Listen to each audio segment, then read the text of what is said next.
our experience in Brazil, what is worth to share with everybody is our history in terms of health policy distribution and what we are doing in terms of increasing accessibility of antivenoms in our country.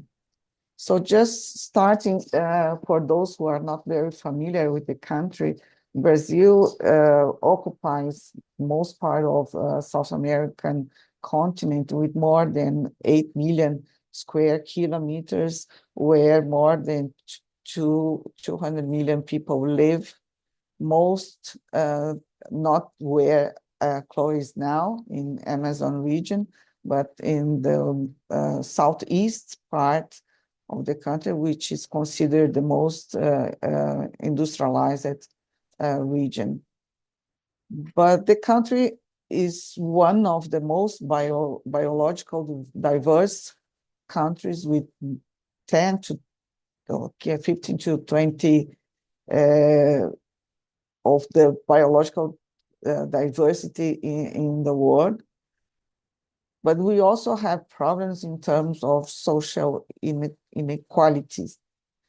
As you can see the data, 1% of the wealthy Brazilian has more than 28% of the income generated in the country. But anyway, we have a large area of forest represented by the Amazon region, where a lot of our venomous snakes are, which is the home of a lot of venomous animals, but also in other parts of the country, representing about more than 200,000 cases a year distributed in snakes. We have 4 genera of snakes that are considered of medical importance. One species, which is the Chichus one, in which the cases, as you can see in this graph, has increasing exponentially in the last decades. 2 types of spiders and 1 venomous caterpillars. The data of the number of cases, incidence, and fatality rates are given here, showing that maybe comparing with other continents, maybe we were not in so bad condition. But I think part of this good data is because we have antivenom distributed, if not covering 100% of the necessity, at least we have good quality, safe, and efficient products. So just some photos of patients bitten by snakes, showing severe damage at the site of bite, as well systemic manifestation that can be a risk of complications, sequelae, and even death. The early days of antivenom production and use in Brazil is due to the work of Vital Brazil, which was a physician and a scientist that started production of serum against bubonic plague. There was an epidemic in Brazil in the beginning or in the end of 19th century. Then he was designated to be the first director of an institute devoted to do research and to produce biological products for public health diseases. But he almost simultaneously started the research, doing research of snakes, their venoms, and he succeeded producing the first snake antivenoms ampoules few months after delivering the serum that he was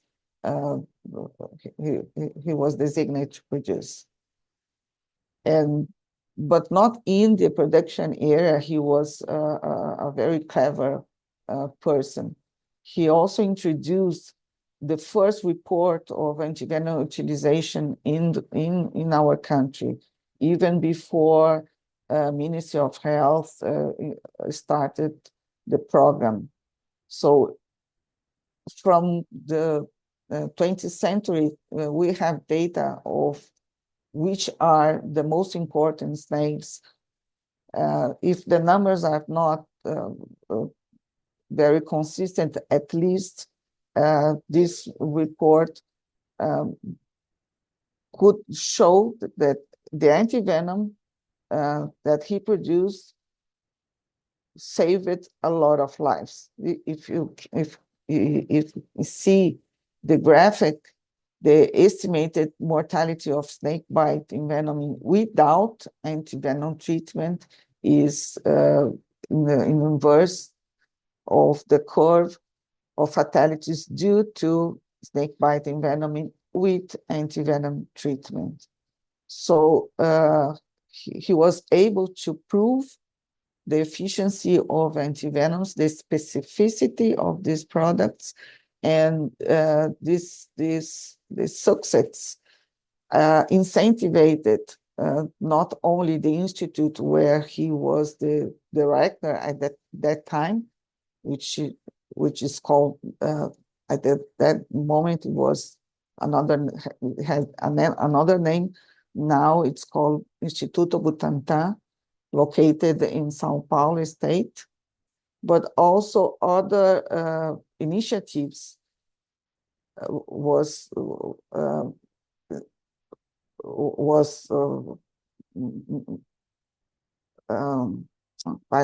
can I say, the government stimulate other states, not only São Paulo, but also in Minas Gerais and in Rio de Janeiro, to create institutes also for research and antivenom production.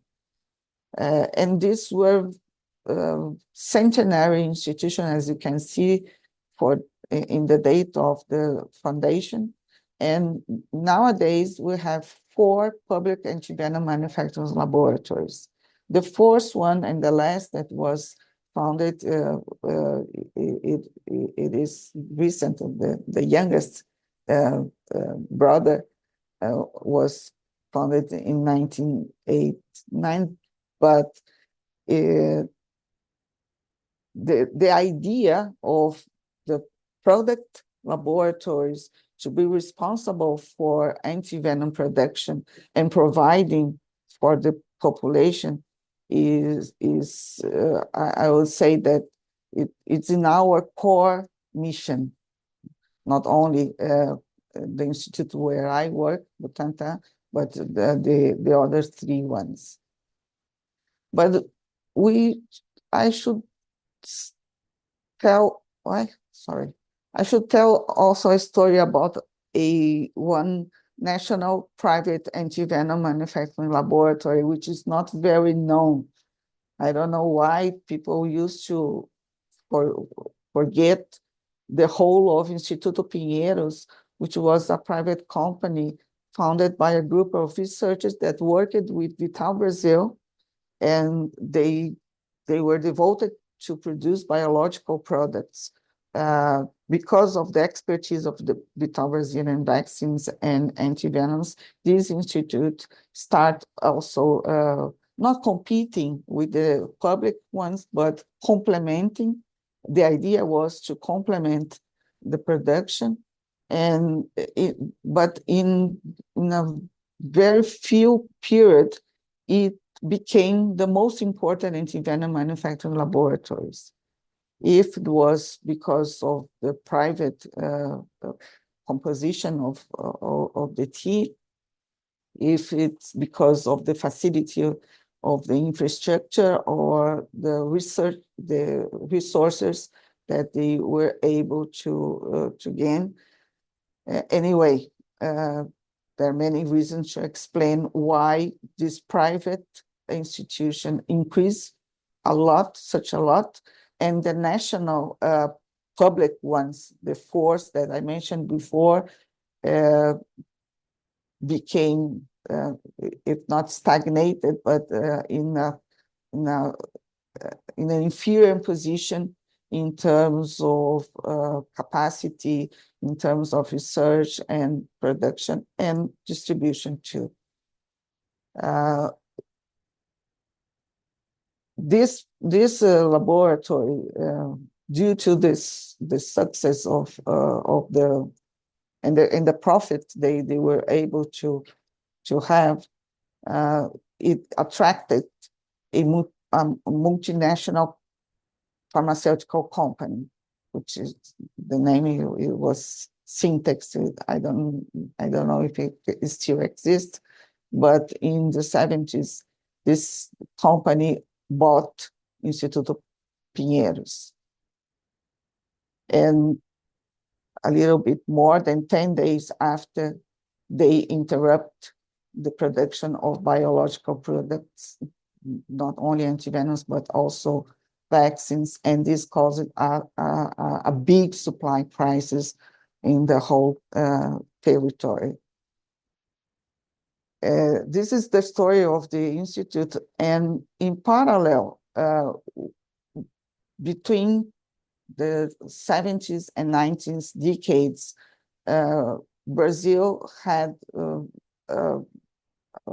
big political changes in terms of democracy, and several health policies were implemented in this period.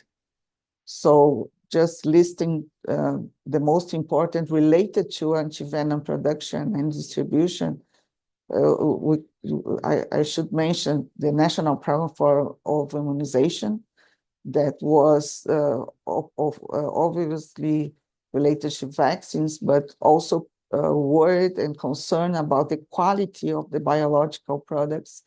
It also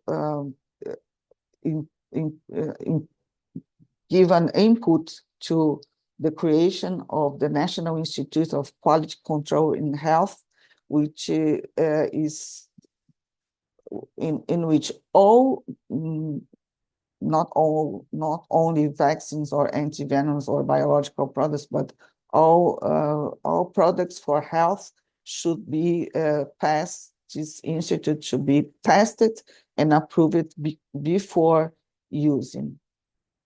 In 85, we also have a national program for to achieve the self-sufficiency in biological products, mostly vaccines and immunoglobulins. Unfortunately, we did not succeed in achieving the self-sufficiency in vaccines, but for equine immunoglobulins, we are self-sufficient. The year after the implementation of this self-sufficiency program, the Ministry of Health implemented the snakebite control program because of that crisis provoked by the interruption of antivenom supply from that private manufacturer, as I showed before. And from snake bites, this program was broadened to include other venomous animals in 89. And the last important milestone for our history in terms of health policy is the creation of the National Health Regulatory Agency in 1999. So all these programs influence quite a lot what we have in terms of production, distribution, accessibility of antivenoms nowadays. And sorry. I cannot uh, uh, forget to mention also the importance of our health system, of the public health system in Brazil, which is called in English Unified Health System, and in Portuguese Sistema Único de Saúde, as we used to call SUS. And this system has four important principles: universality, equity, decentralization of actions, and integration of sectors. And what this system has with antivenoms? Everything, because according to the principle uh, of this the SUS, antivenoms provided by public laboratories should be delivered and bought only by the Ministry of Health. That means Ministry of Health centralize all acquisitions from public laboratories, and quantities are based on cases reported. The distribution, on the other hand, is decentralized. That means states, we have 26 states and one federal district.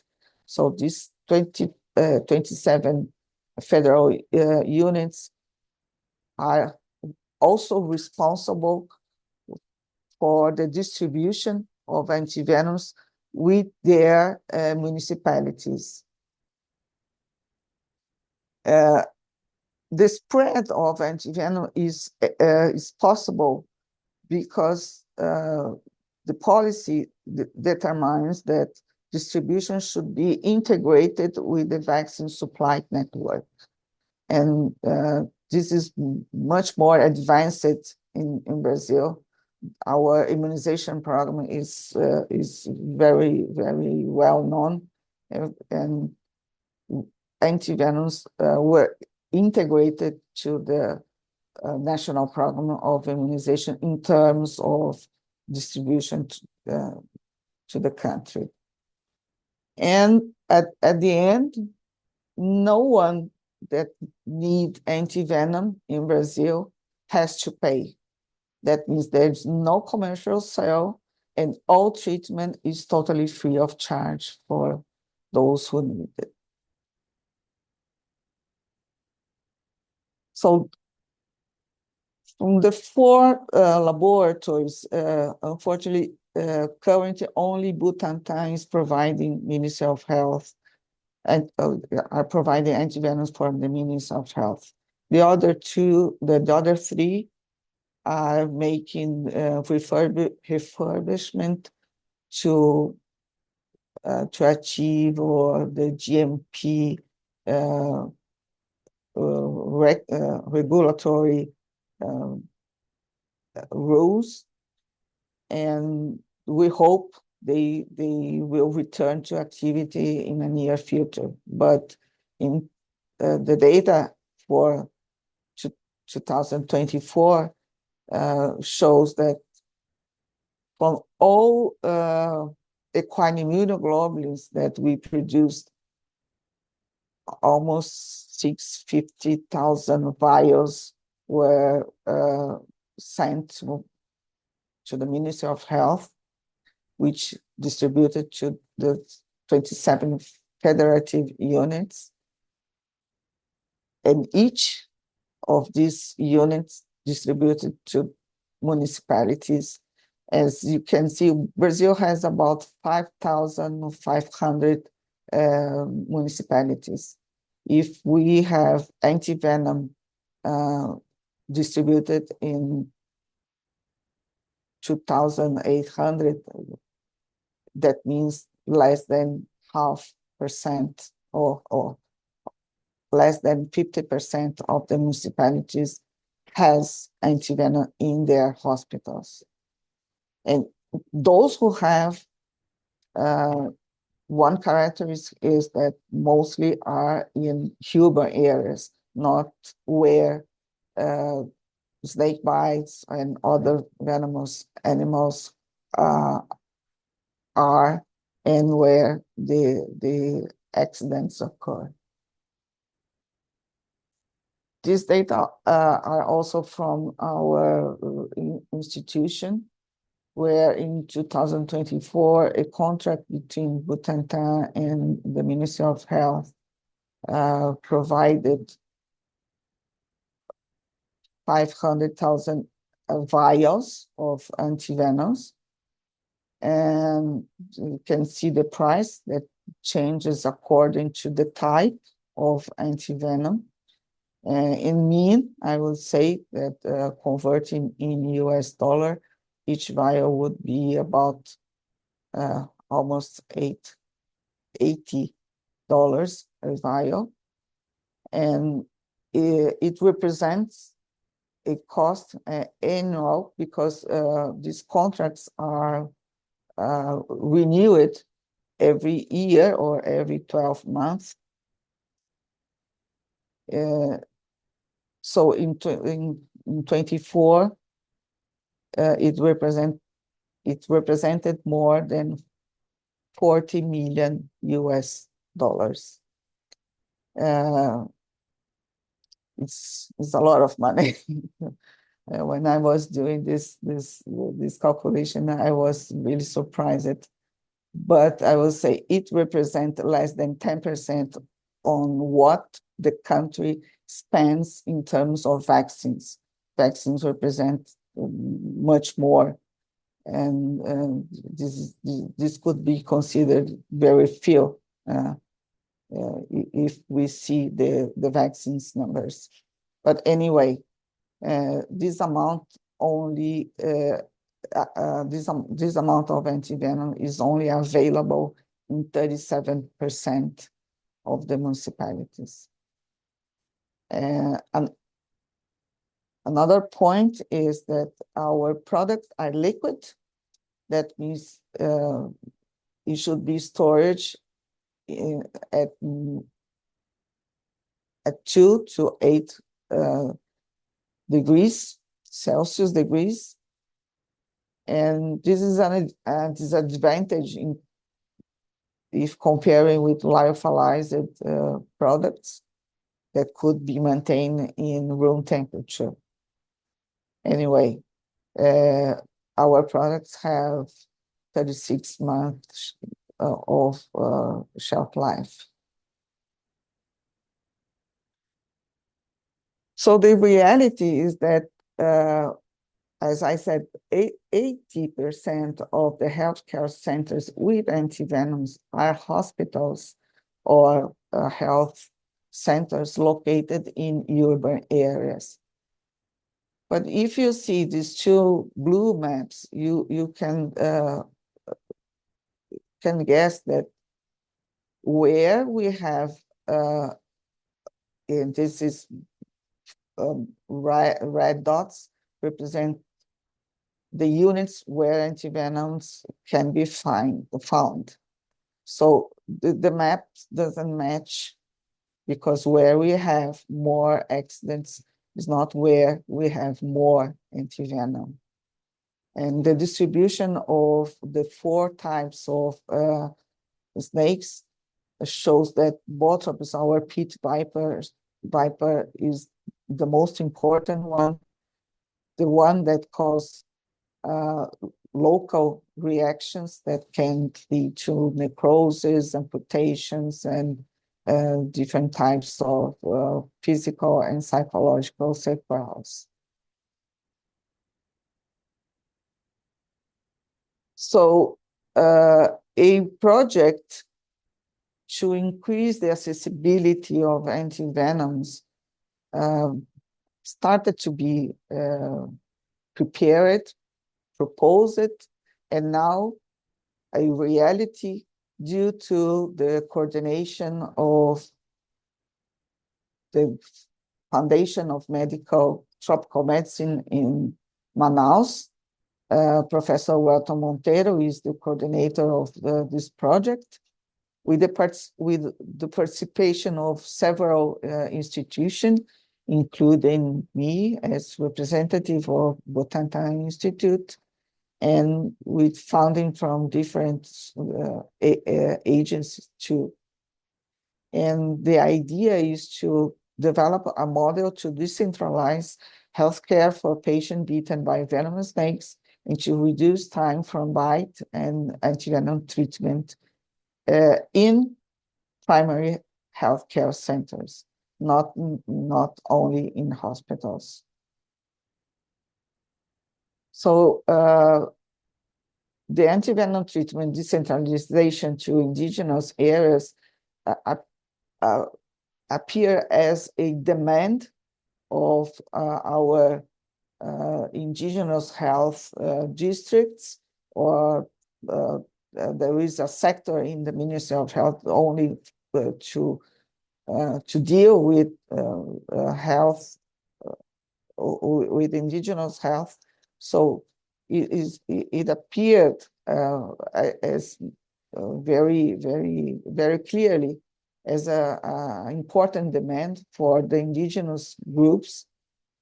And Welton and other colleagues from Manaus started a collaboration planning involving different sectors, not only the research, but also government and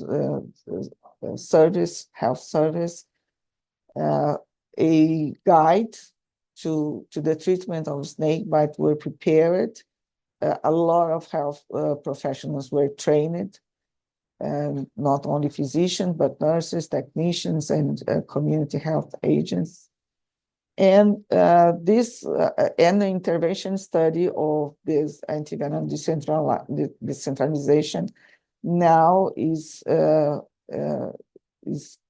in course with a pilot study where some units receive vials of antivenom, and I don't know if you can read the speech of a nurse, what the impressions the agent had when they administered the antivenom in a child, in an indigenous child, in the community. The fast recovery and the amazing effects of antivenom, giving us very good insights or showing us that we are in the right way. So we hope in the near future, this intervention study shows that this decentralization should be expanded not only to the Amazon region, but maybe to other parts of the country. So this is what I wanted to present very briefly. And if there is any question, I will be happy to answer if I can. Thank you very much.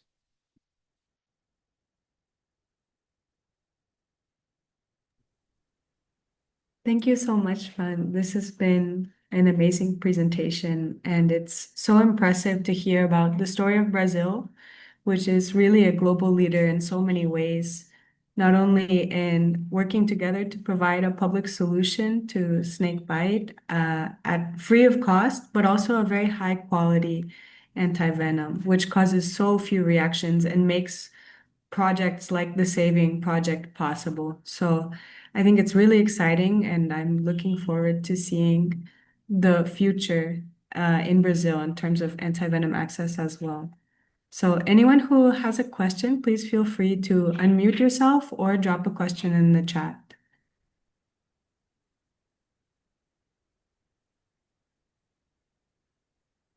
And actually, if I can be selfish, I would love to kick it off and ask a question that I think many of us might have, and you've heard a million times. But I'm curious about why in Brazil there's no lyophilized antivenom, given the difficulty of transportation and all of these things. Well, as you saw, we have many ups and downs in production by the public laboratories, and the demand is enormous. So only for snake bites, we have officially registered 30,000 cases a year, which demands this amount only for snake biting venom. There are almost 400,000 vials to be produced and distributed. So this is not easy because antivenom production is quite complex. It demands animals in different steps of the production chain, and the cost of antivenoms is not low. And this is one explanation why we don't have lyophilized products. Another thing is related to political decision, because in the past, when antivenom was incorporated to the immunization program, the decision was we will invest in cold channel, in guarantee transportation in conditions, in refrigerated conditions of vaccines and antivenoms. But I have a good news now, because we are actually building a new plant of antivenom in Butantan, in which the Ministry of Health gave us funds to produce lyophilized antivenoms. So I hope, I don't know how many years in advance, but one day I believe that we will have both liquid and lyophilized products.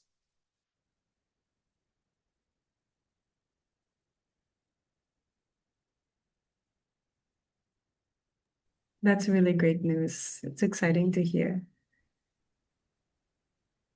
We have one question from Ian, which is asking whether there's mandatory reporting of snakebite in Brazil and how that data is accumulated and analyzed.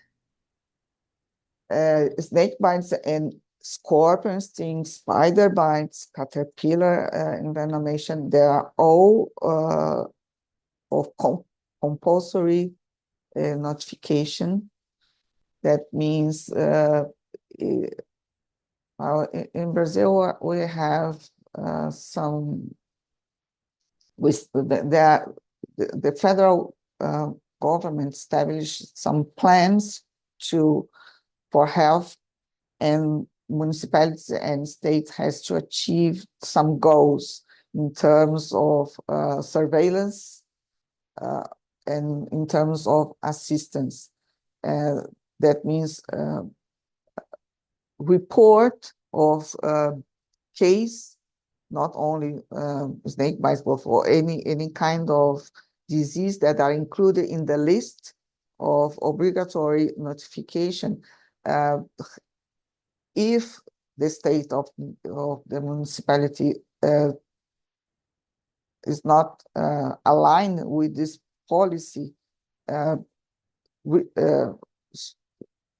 financial sources will not be, well, they will have problems in receiving the budget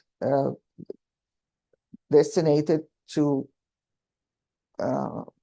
prevent or to treat this disease, so including snake bites and other envenoming. That means, yes, we have compulsory notification of the cases. Our system now, we have a sheet where a lot of data are requested to be fulfilled, but Nowadays, all of these sheets are, there is a data set that available for all hospitals or all health care units to complete, and this is transferred from the local site, as I told. There is a decentralized responsibility in terms of the distribution and utilization of antivenom. That means the unit that was responsible for the assistance of this patient should report to the municipality. The municipality should gather all data from all municipalities to send to the state, and each state to the federal government. So in this way is how we can guarantee that responsibility is shared among all of the actors. I don't know if I answered the question.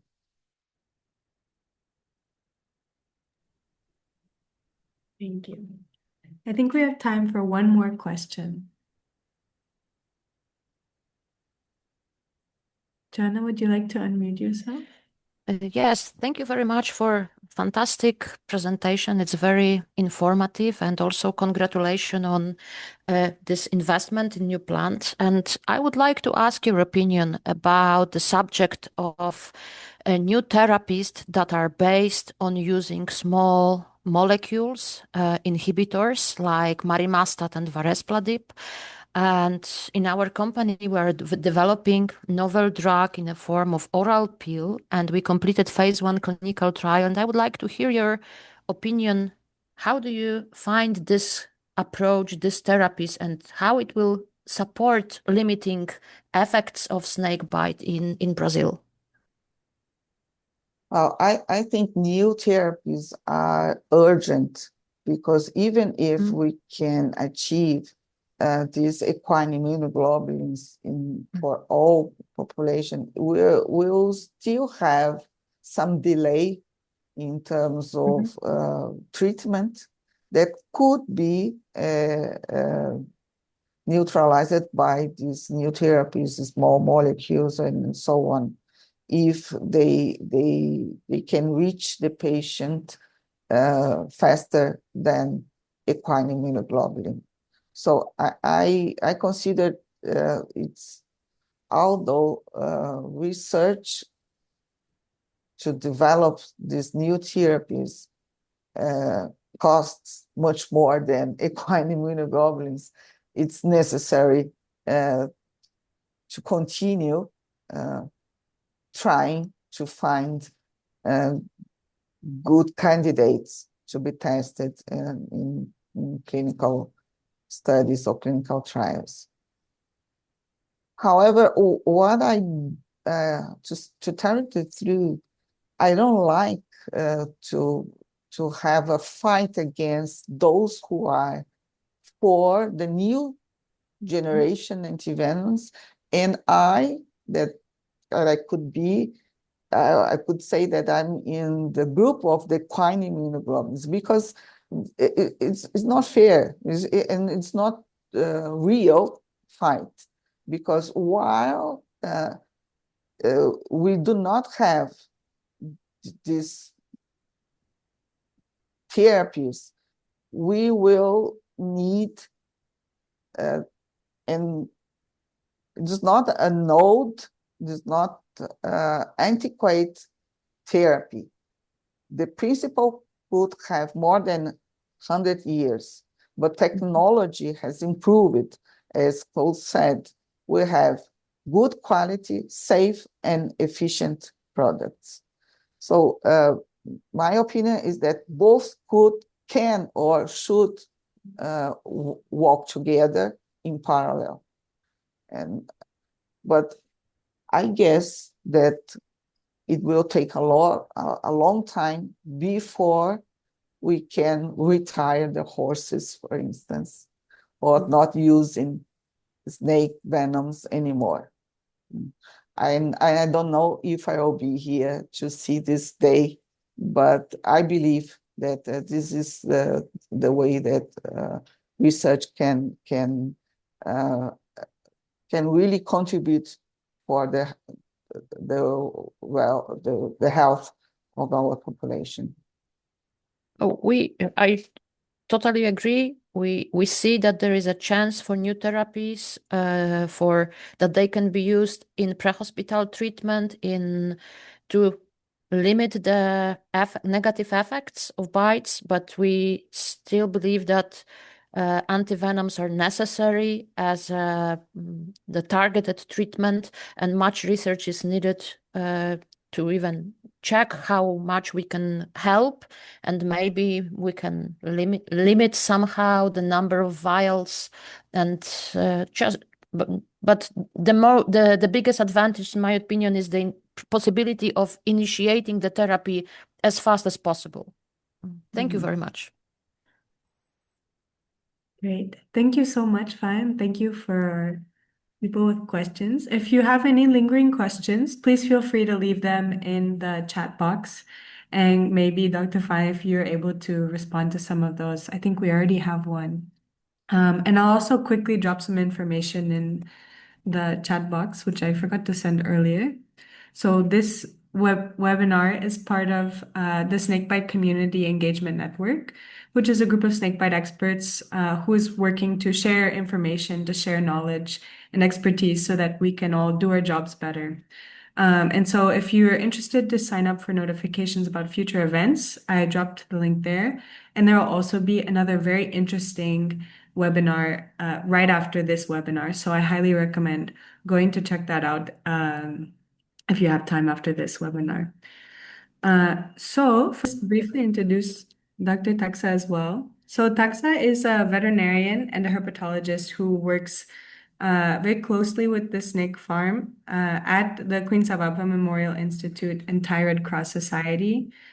He's been doing a lot of work in the snakebite world with snakes and also with envenoming accidents across Thailand with various agencies. So he's been really one of the pillars of snakebite response in Thailand, and we're very excited to hear from him today. Yeah.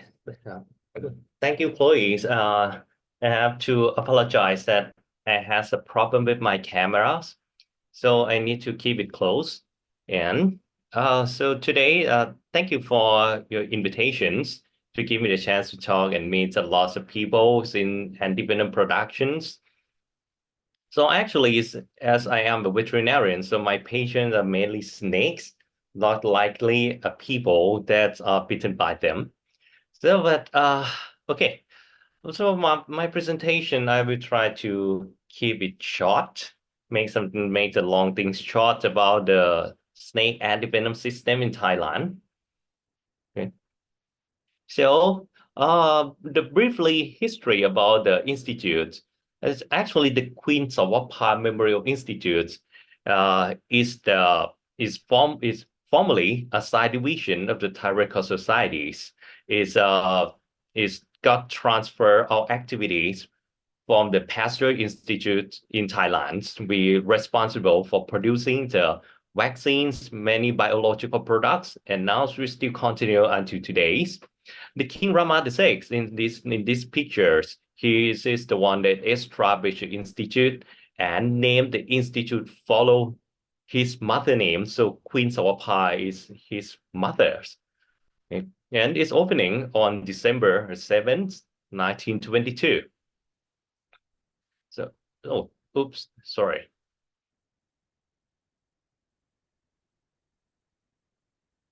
Okay.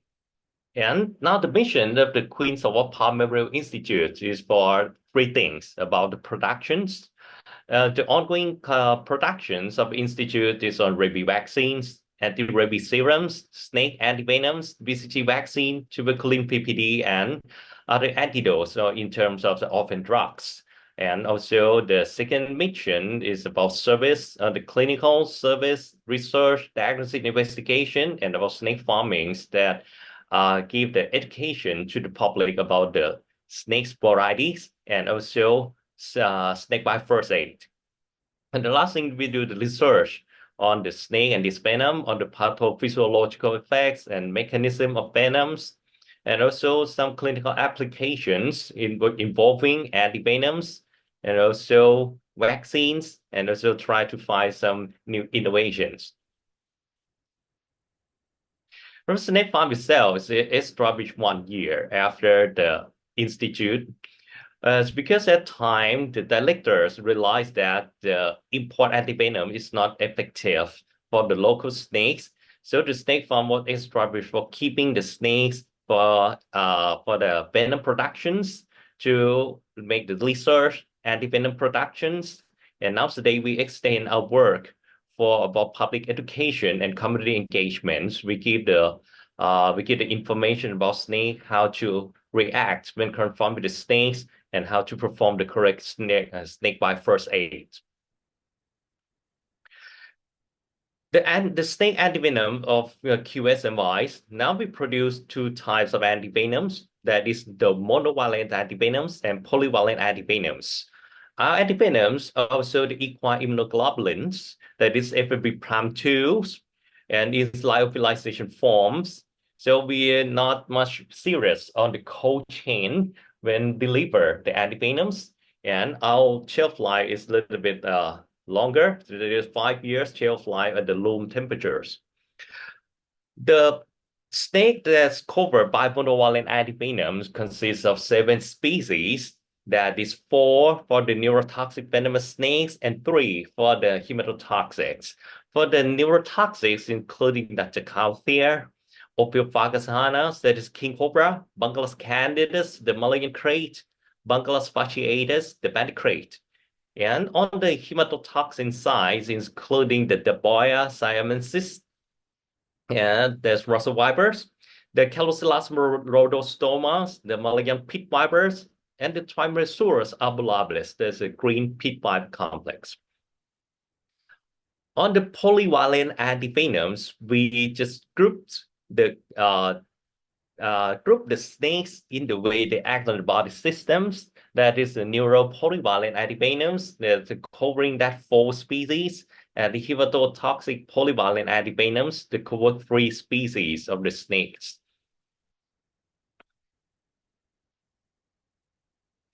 The antivenom production capacity of the QSMIs, we start from there's in 2019, our capacity dropped to 50,000 vials per year. That because we have renovated.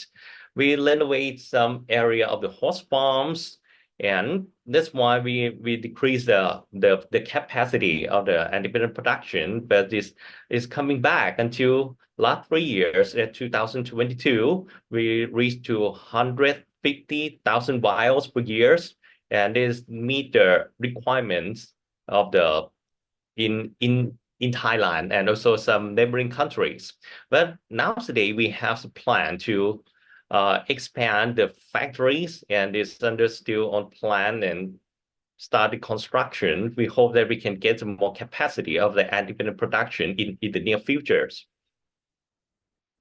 For the financial support of the QSMIs, QSMI is working under the Thai Red Cross societies. And for the first slide, because we are under the King patronage, so we mostly run under both sides. That is, from the government side, the government got the financial subsidies to the Red Cross societies, and also we receive the public donation a lot, because in terms of we are the Red Cross society, the nonprofit organization. So let's say we have about 50-50s between the government support and also the public support.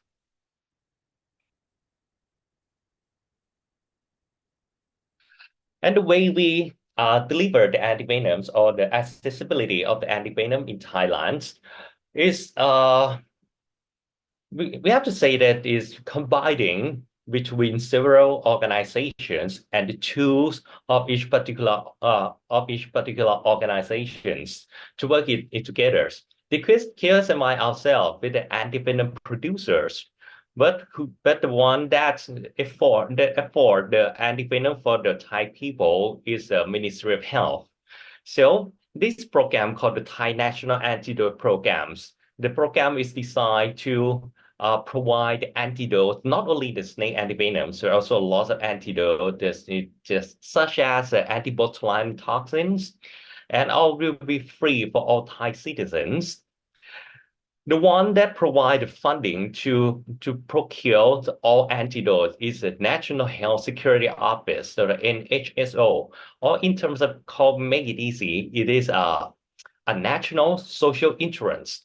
That's they can provide the money to buy the antivenoms.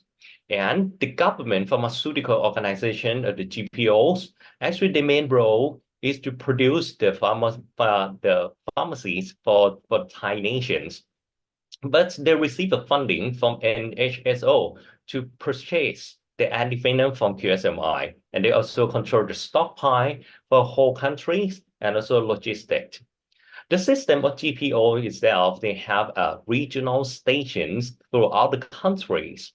They will put the antivenoms in each area according to the epidemiology of the state in that areas. And with the online systems, they can know the stock of the antivenom in every center throughout the countries. In any time that the people got envenomated and need the antivenoms, the online system will show exactly where the antivenom is, and they can make the logistic and transfer the antivenoms or transfer the patient to the antivenoms. And the other organization that not to be missed is Ramatipidi Poison Centers. It's called RPC. These poison centers belong to the medical school, one of the top 3 medical schools of Thailand. They give a consultation service in 24/7 with a full-time staff with a complete guideline of the snakebite treatments. So if any incidents of the snake envenomation happens, they can call the hotline to the RPC to consult for what is the appropriate diagnosis, how to perform the correct treatment, appropriate treatment, how to choose the antivenoms, and with the lack of the antivenoms, they can get connection between RPC and GPO to receive the antivenoms. These all things together, so combined, this can reduce the mortality of the snakebite in Thailand. For incidents, in roughly, we have about 10,000 cases of envenoming per year. But the mortality rate from the official report, it dropped to 7 to 1%. So it seems like this system is pretty work well so far. But as for just something like it still has some people die from the snake bite from the very remote areas. Yes, but we don't have that, but that's all complete data from that things. But we hope that in any chance that the medical advance in Thailand going to improve from day to day, we hope that it can reach more to remote areas. And the other thing is without the Thai National Antidote programs or hospital in Thailand or even overseas can send a request to purchase the antivenom to QSMI directly, and we can sell to the hospital, and they can have their own stock in the hospital too.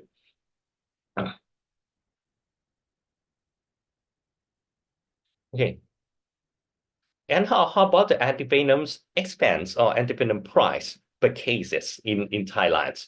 It's lovely. The monovalent antivenom that we sell to the government hospital is about 10,000 baht per vials. For the private hospital, it's about 1,200 baht per vials. So for the recommended dosage, is about 10 vials per dose for the neurotoxic envenomings. So this cross with 10 miles, 1,000 baht per 10 miles is about 10,000 baht per dose. For estimately, it's about 290 or 300 US dollar per one dosage. On the hematotoxins, we use 5 vials. For the calculation, it's 5,000 baht per dose. So it's estimated about 145 US dollars. And for the polyvalent antivenom, it's a little bit close to monovalent, but just slightly more expensive. So for the calculation is about 350 US dollar, while the hematotoxin for those is 175 US dollars.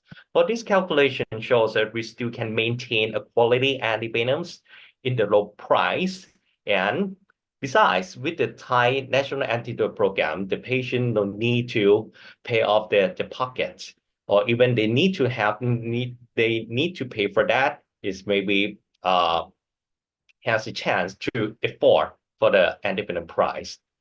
So I think that is all of my presentation for today. So I'm happy to take questions.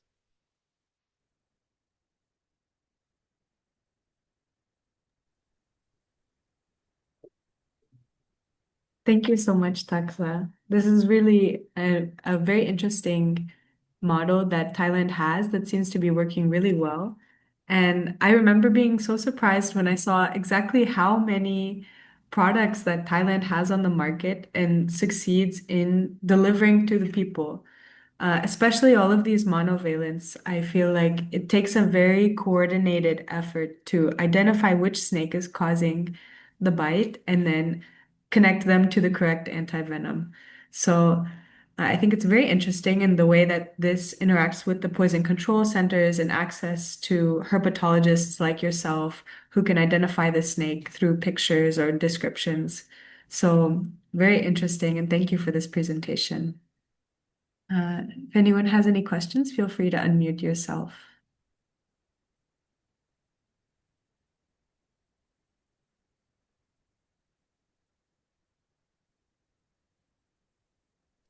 Yes, given that this is Dennis Kibira from Uganda, given that deaths can occur in just 2 hours, how is the delivery of the antivenom done? Thank you. Yes. Okay. So there's the recommendation in Thailand is when they want the antivenoms or want to transfer our patients, we use ambulance systems. So there's about they can move faster than the normal transportations. But for the some limited area, there was as far as I know, there was a situation that the patient required antivenoms from the center of Thailand, and the incident it takes place about in the north of Thailand. That will take around 6 to 7 hour drive to there. But finally, the logistics from the GPO, they decided to use helicopters and transfer the antivenom to the patient in 20 minutes. So nowadays, if they can reach to the centers and they can find some what's it called, urgent antivenoms or even urgent antidote they can supply. Yeah, so I think that is one of the most impressive situation that happens. But I think there may be some difficulty in some circumstances. But yeah, I think they will try to do our best for that, and we'll try to put all things together and pull some the other parties that can help us to improve our accessibility of the antivenom. So if anyone has any other questions, feel free to drop those in the chat. And for the time being, I think we can move on to Tao's presentation. Yeah, hello everyone. I would like to short introduction about the production of snake antivenom in Vietnam. Actually, it's my country is only one poison control center belong to by my hospital, and also we only one unit to product antivenom in Vietnam. It's located in Central Highland in Nha Trang, in Nha Trang city in Khánh Hòa province. That's introduced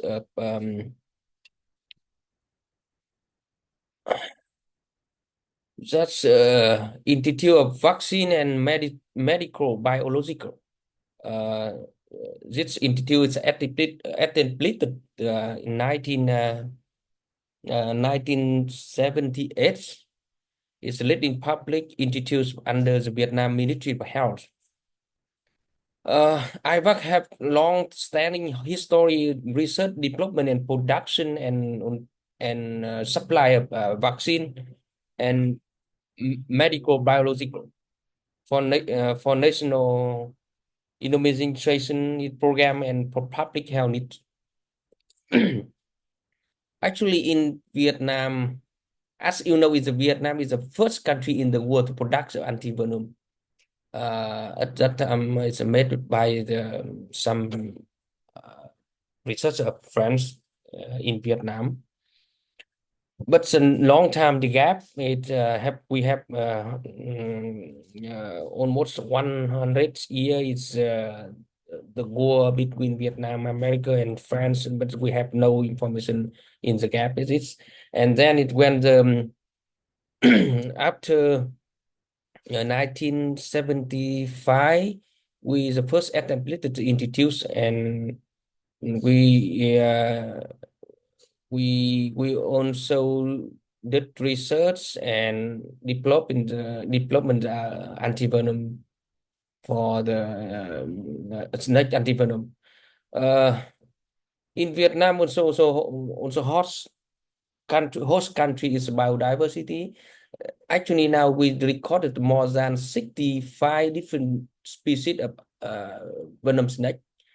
But less information, we have now only 2 antivenom production.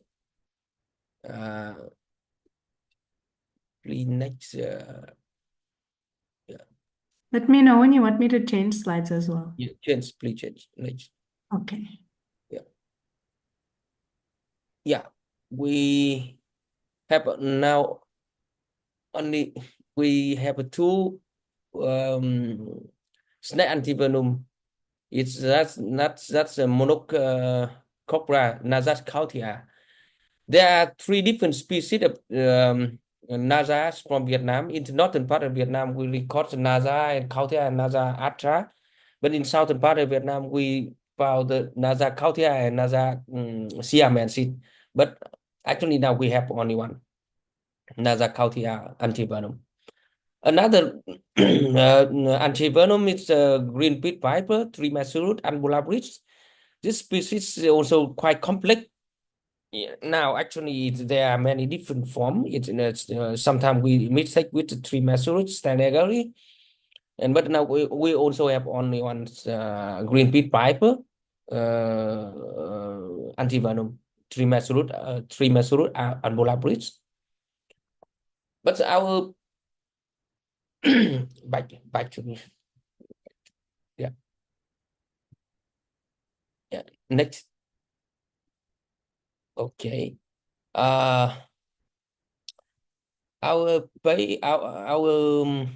record 4 different popular species, including is Nasacautia, Calexromarostoma, Bungarus candidus, and Bungarus monticincatus, and Trimesurus ambulabris. It's the most popular species. It's the action snake bite in Vietnam. But we have only 2, actually two now, and the antivenom, it's the antivenom. It's a production almost supported from the government.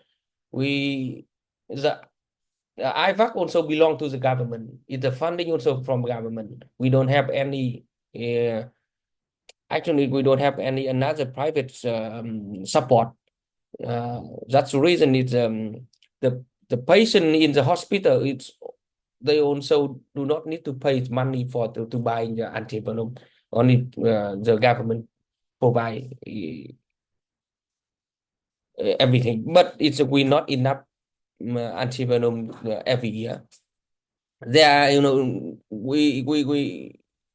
our country is a very diversity of snake, venom snake, but every day, actually every day from April until the end of September, every day we recorded more than 50, sometimes it's 70 patients bitten by snake in the whole my country. That's my group record. But 10% we 10% of them we we know exactly which species and also can use the antivenom from the IVAC.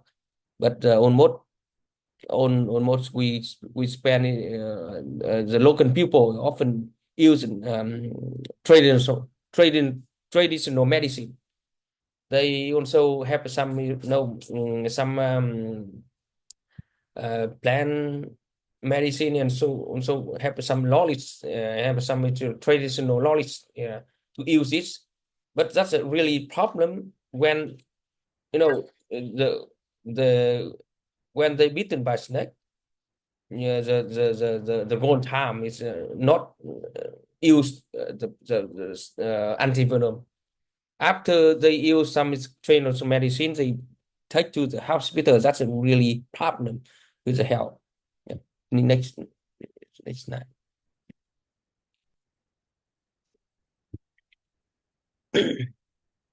At the tour of antivenom, we product the first step in 1996 up to 2000, and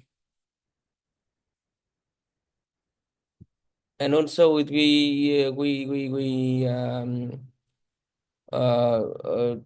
2004, that's a product of antivenom is enough for that's only two species. But our group, we try to make a new product of Malayan pit viper antivenom, Carex roma rorostoma, and Bungarus monticinetut. But now, actually, now we only success in the lab, but some policy still is some policy of Vietnam is we still not provide this for the public, for the hospital actually now. That's a project we already running. It's 10 year up to 2014 up to now. It's in 2024, our project already done, but now we still wonder how we try to apply some permission to provide antivenom for the hospital. We should be take a long time. We don't know. That's a policy. That's a national policy, and both of Antivenom is Caletromarostoma and Bungarut Monsitincatus. Now it's we still imported from Thailand. Yeah. But it's sometimes it's also not enough for the patient now in the hospital. Yeah, next. Okay. Yeah, it's that's the roles of research and production antivenom at IVAC. We used to use a horse and also which are the immunomediated refills, and also here it's that's a standard protocol in the world. Yeah. Next. Yeah. We also that's a system, a packing system in product of antivenom in IVAC. But here we also have some the quality verification in IVAC also.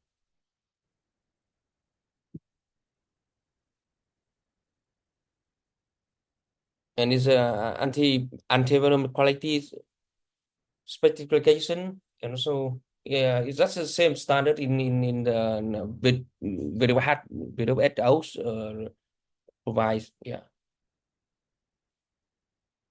include pH, condition after checking, and protein total, and spirality. Yeah. Next. Yeah. That's the final finished production, and so it's we need to make the condition after checking and showing safety, and so Paris and Stato. Yeah. We also have a check. It's for the Vietnamese pharmacy protocol. Yeah. Yeah. Next. Yeah. We.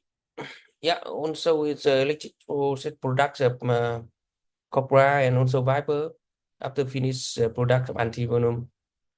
Yeah. You can see the electrophoresis product. Yeah, quite standard. It's in like a protocol of the Vietnam government provides. Next. Yeah, that's two product,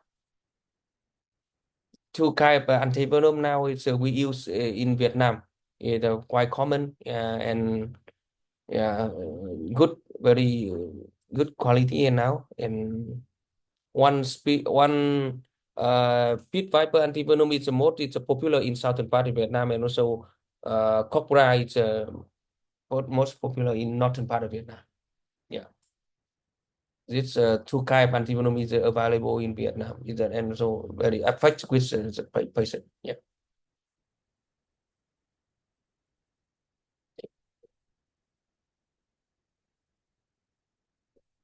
Yeah, that's a product. It's per year. We also get from the 50 to 100 VH.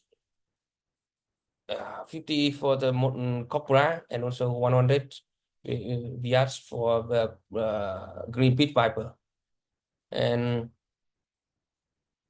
from 2004 up to present, we also is more than we product in capacity about 500 VH of own two kind of antivenom. Yeah, enough for Vietnam. But we only two kind of antivenom actually now. Yeah. Next.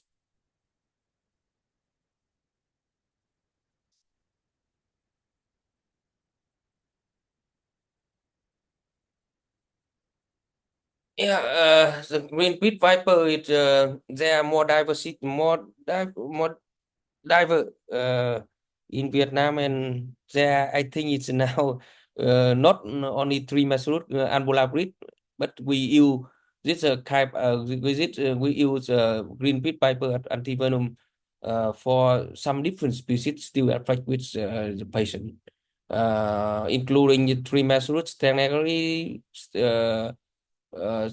Streamer's or Abla Bridge, Stanley Abla Bridge, and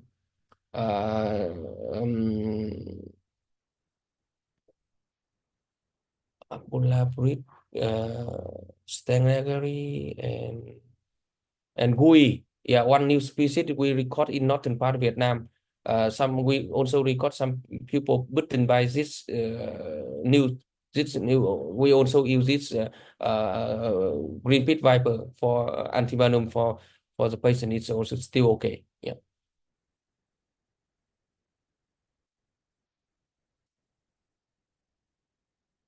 Yeah, and we already, as I mentioned before, I already developed two kind of antivenom. It's one kind for northern part of Vietnam, another for southern part of Vietnam.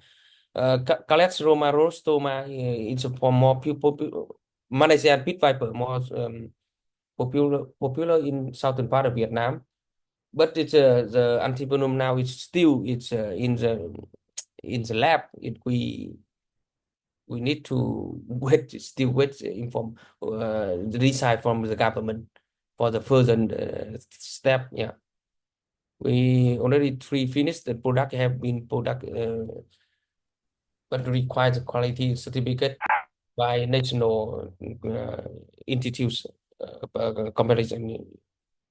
But we still wait the government decide. Yeah.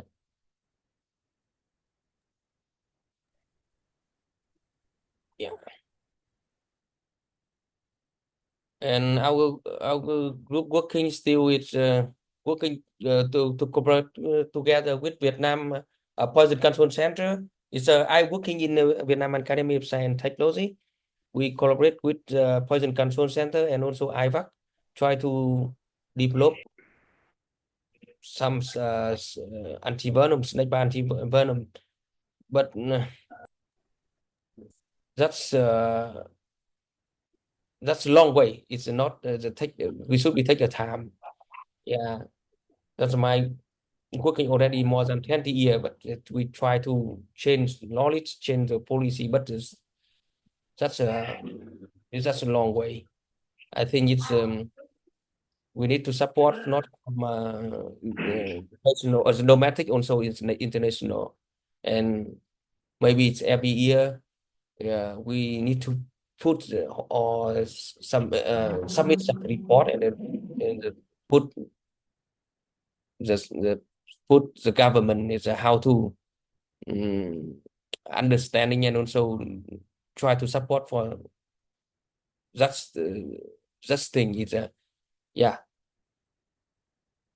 that's my mention. I really, because sometimes working with snake bite, yeah, we like alone, it's not so many people interested in this, and actually we here in our group it's not so many people interested,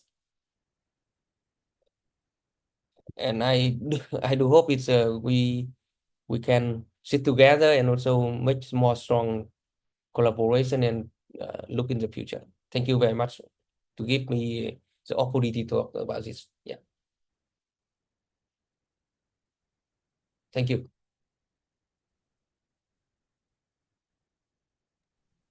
Thank you so much, Tao, for that presentation and for sharing the Vietnamese experience. And it's both inspiring that you've been able to work so hard to develop these two new antivenoms, which are much needed given the biodiversity of snakes and the epidemiology of snake bites in Vietnam, but also frustrating about how a lot of times the limitation is not necessarily scientific. A lot of times it's funding and regulation, which is something that we all face, but we're all trying to navigate.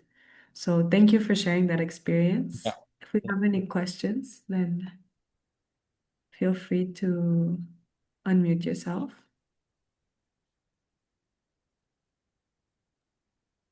Hi.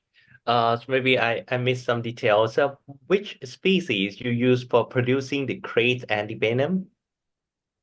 Bungarus multisincatus and Bungarus candidus. You do both, or you mix the venom. Both not mix. Bungarus multisincatus is only in northern part of Vietnam, and candidus in southern part of Vietnam. Okay, so you do two monovalent. Yeah. Wow, yeah.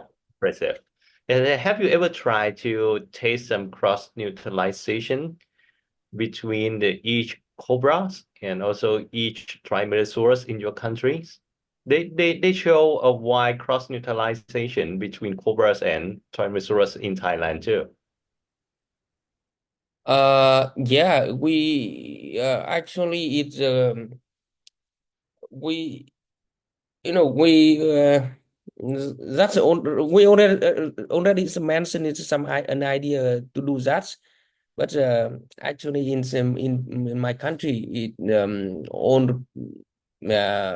we don't have any support for the from not from we don't have any funding and also any support from government to do this, and only the national provide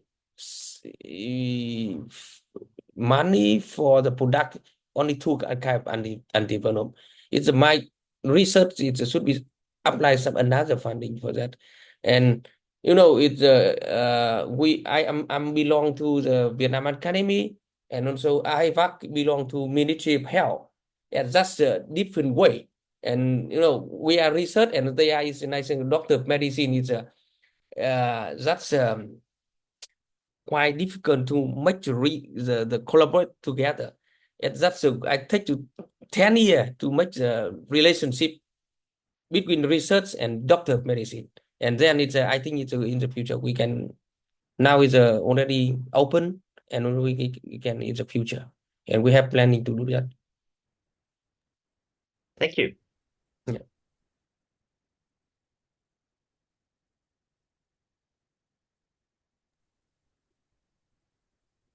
Yeah, I'm hoping that these things move soon. Anyone else who has a question, feel free to jump in. One other interesting thing that I had the pleasure of learning from Dr. Tao is that there is some interesting, as in many countries, in certain populations, people in Vietnam eat snakes, consume snakes for their meat, for medicinal properties. And so there is some commercial production of snakes.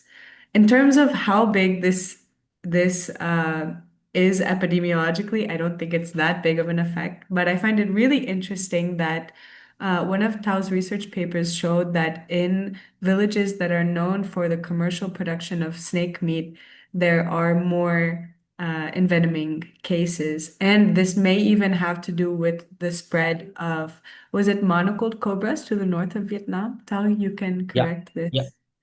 Yeah. So I found that really fascinating how the culture and society are impacting these these epidemiological trends.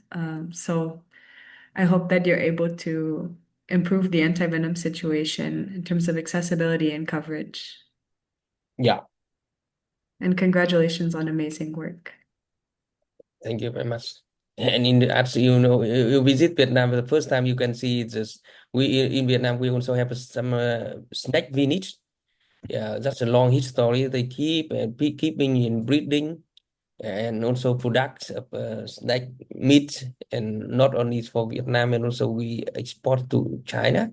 Yeah, but the accident every day when they keep the venom snake. Yeah. Yes. Well, thank you so much for that presentation. If anyone has any more questions, please feel free to drop those in the chat. And I'll go ahead and introduce our next speaker.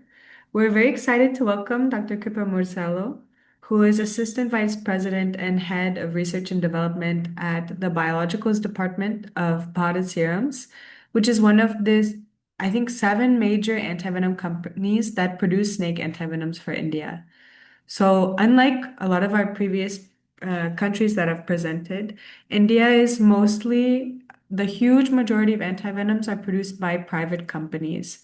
So it's really, they're addressing the largest country in the world in terms of burden of snakebite and venoming. So I'm really looking forward to hearing from you. Please take it away, Dr. Kripa.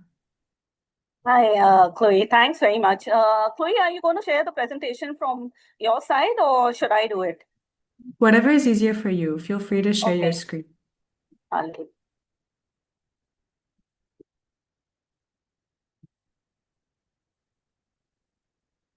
Is my screen visible? Okay. So thanks a lot, Chloe, for putting up this whole platform, because I've got to say I've been following you, your blogs and things like that. I've really been very impressed by what you have done. I think it's something more than all of us could have done in our entire lifetime. You have probably done it in a year's time.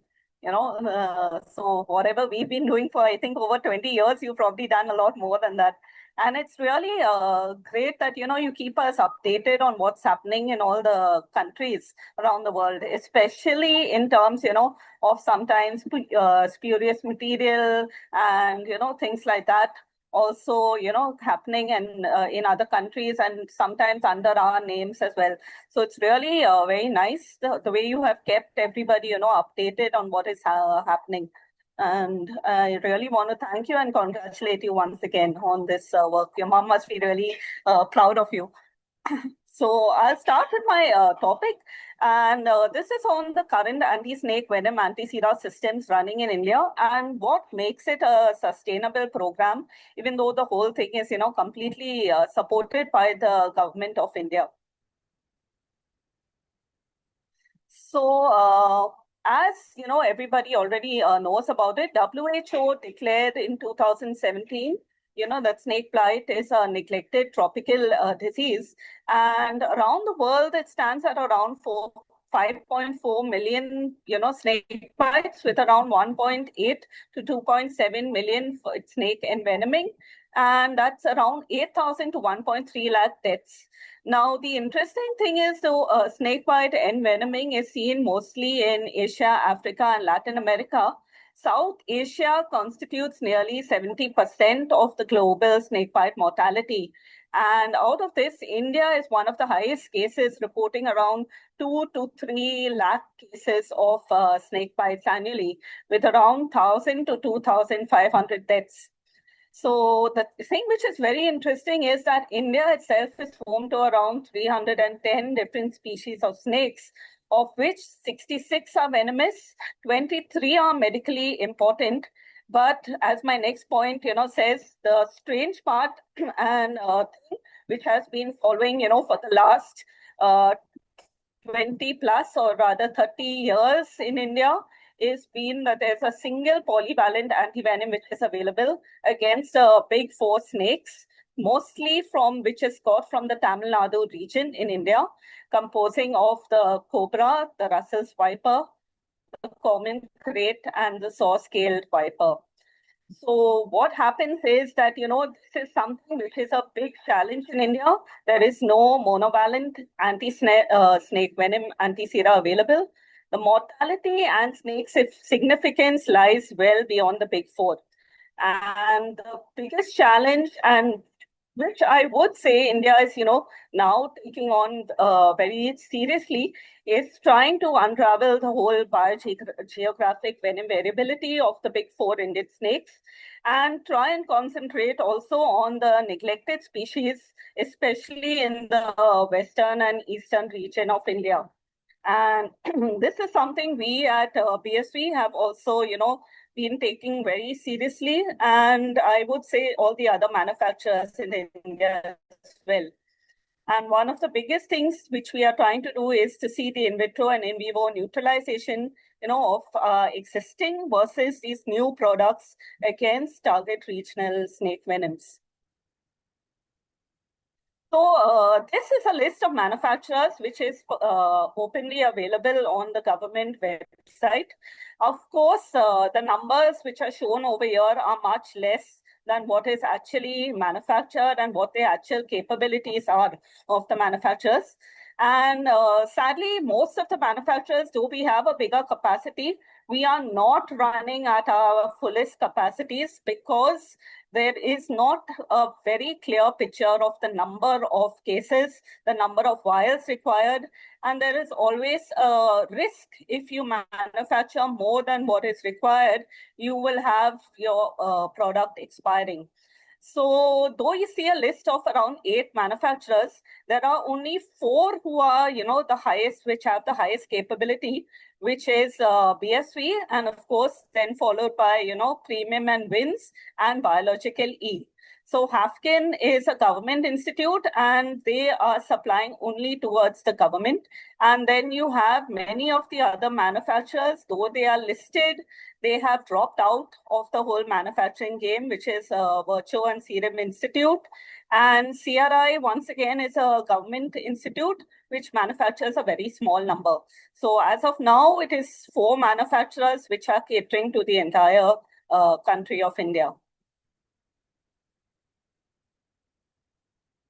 In terms of manufacturing, of course, most of the manufacturers already know this, but this is being done at our facility and also at the other facilities, where we either have, horse farms at our own location or at third-party locations, where it is, given out. The animals, of course, going through the entire immunization cycle and potency estimation, and then you have, plasmapheresis, which is done, a pooling of plasma, you have an enzymatic digestion done, because all the manufacturers in India manufacture Fab-2 anti-snake venom anti-sera. And then you have a precipitation step, column chromatography, and then you have your vialing. So most of the manufacturers in India are manufacturing lyophilized products, but there is a small amount of liquid product which is also available in the market. Although the lyophilized product has higher value, and most of the capability and resources are put towards lyophilized products. Now, what makes this entire system, sustainable as such? So to ensure the availability, you have the state and the UTs which have been directed to include anti-snake venom, anti-sera in the state's essential list of essential drugs. Now, one of the biggest challenges is that the cost of the vial, at least this is a challenge for the manufacturer, where it is labeled and sold at only around 430 rupees, which is less than 5 USD per vial. So the thing is, in terms of manufacturing, there is a lot of effort and a lot of cost which goes into it, of maintaining right from the time of maintaining the horse farms till the time of manufacturing, and including the venom cost, which is pretty high. But at the end of it, the cost per vial is only 430 rupees, which is something, which is very low. And the procurement of these drugs, of course, is supported by the National Free Drug Initiative through the National Health Mission. You have also the Ministry of Health in India, who is supporting this whole project. And it is in line with majority of states that it is, already it's part of the state level essential drug list. And procurement is taken, in a decentralized manner where you have it, state, then district, local purchase, and the states are procuring it to a state drug procurement department. In terms of current initiatives for mitigating the challenges of snake bite envenoming, there has been taken, a strengthening of surveillance of snake bites, because unfortunately, the number of snake bites which are actually happening and the numbers which are getting reported do not really, fit in the actual cases. So this has been taken up, as integrated health information platforms. And there is also a lot of cost which is being put, towards capacity building for medical professionals. And one of the major things which, the government is trying to do is set up regional venom centers for assuring, better venoms across all the regions. Because right now there is only one collection center which is there for venoms, which is being used by all the manufacturers. And of course, they're trying to address the legislative issues of the anti-snake venom collection, because this is another challenge, to get permissions, to get transit permits, to get things like that. It's a very lengthy process. And even, setting up serpentariums and things like that, it's a very long drawn process at the end of the day. So they are trying to do this, and even digital tracking, monitoring of the facilities where anti-snake venom is available to ensure prompt and effective management of snake bite cases. So BSV has also put up, an app like this, which is called a Serpent app, which you can then monitor where is the antivenom available, where is the hospitals available and things like that. And there are initiatives of this community outreach activities also to spread awareness of snake bite prevention and management. So there are challenges faced in terms of antivenom access, effectiveness, and coverage. As I mentioned, they are trying financial assistance to states from the center, though earmarking of the funds is part of the National Free Drugs Initiative scheme. And anti-snake venom has now been included in the essential drug list.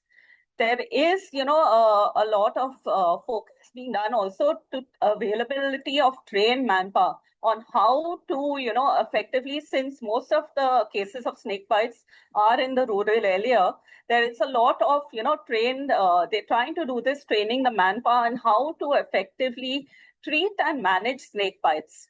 And many of the manufacturers are also involved, very keen, involved in this, of trying to spread awareness and training of the people in how to handle snake bites.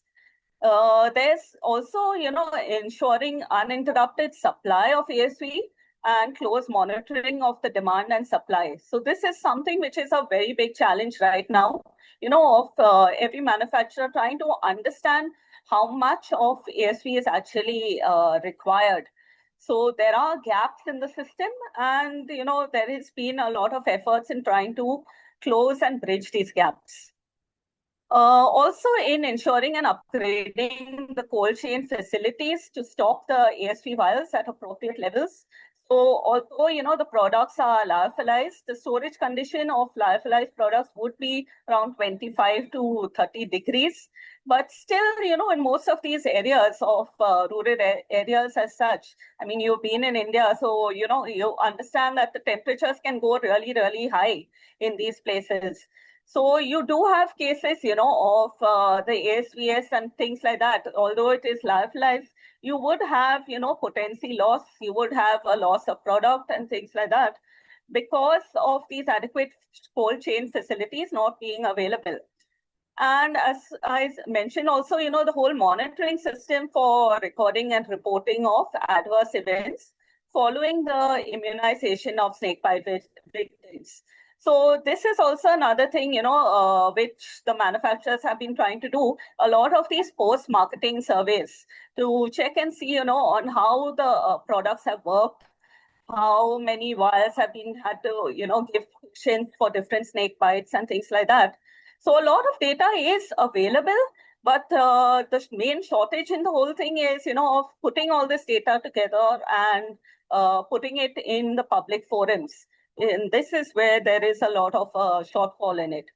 And of course, monitoring the whole, as I mentioned again, earlier, monitoring the whole ASVS supply and demand of how much of antivenom remains unused at the end of each year. So sometimes this is not monitored, and this can lead to a big loss in the whole requirement, of how much it has been manufactured and how much is actually required in terms of stocks. So there have been strategies which have been proposed to overcome these challenges. And if I can say, the last 2 years or so, we are seeing a very, very active kind of, work which is being done by the Ministry of Health, by Government of India towards, trying to overcome all these challenges which have been faced in the past. There has been initiation of, discussion on setting up these regional venom extraction centers according to regional guidelines. Sorry. Creating a central list of the India-specific venom database. Determining, the snake venom quality, that is something which is very, very important because you don't have a good product in place if you don't have a good venom in place. So it's very important, controlling the whole, right from the time of, milking the snakes till the time of lyophilization of the venoms, and then the manufacturing, because your manufacturing, is totally dependent on your quality of your snake venom, which you are using. And there have been, a lot of publications now coming out about the different protein, the constituents of snake venoms and things like that. And it's very important to see, that your venom has all these different type of proteins in it. Because if you don't have it, then you're going to have a problem of having an antivenom, which is not going to work. So, whether it is your 3-finger toxins, whether it is your PLA, all these kind of things. If you don't have your proteomics in place of your venoms, you're going to have a problem in your whole antivenom. And this is something which has been seen over the years. And other things where we have a lot of social work, which, is being done in India, is for training of the rural health workers at diagnosis, treatment, and care of snakebite emergencies, and the rational antivenom use to see that, the antivenom is not misused in use and that proper protocols are being followed in treatment of the patients. And, another thing is ensuring appropriate collection of data. So this is another thing, regarding the geographical distribution of the snakes, the number of cases, the mortality, putting up the strategic surveillance where people are educated in how to, track this kind of data. because although there's a lot of treatment done, there is, as I mentioned earlier, once again, there is a very poor tracking system which is there in place. So these are proposed strategies to try and overcome this. And of course, developing a dedicated ASVS portal, for management, transparent management of the ASVs in the country. So this is a portal, which can be easily accessed by whether it is the hospitals, whether it is the manufacturers, so understand what is the whole requirement of the antivenom procurement and distribution. And this is an indicator, which has been part of the NAPFI. So the NAPFI came out last year it actually came out in 2023, where, the indicators to check and see that your system is actually working. So to check, I have stressed specifically on the whole thing of the activity of the availability of anti-snake venom.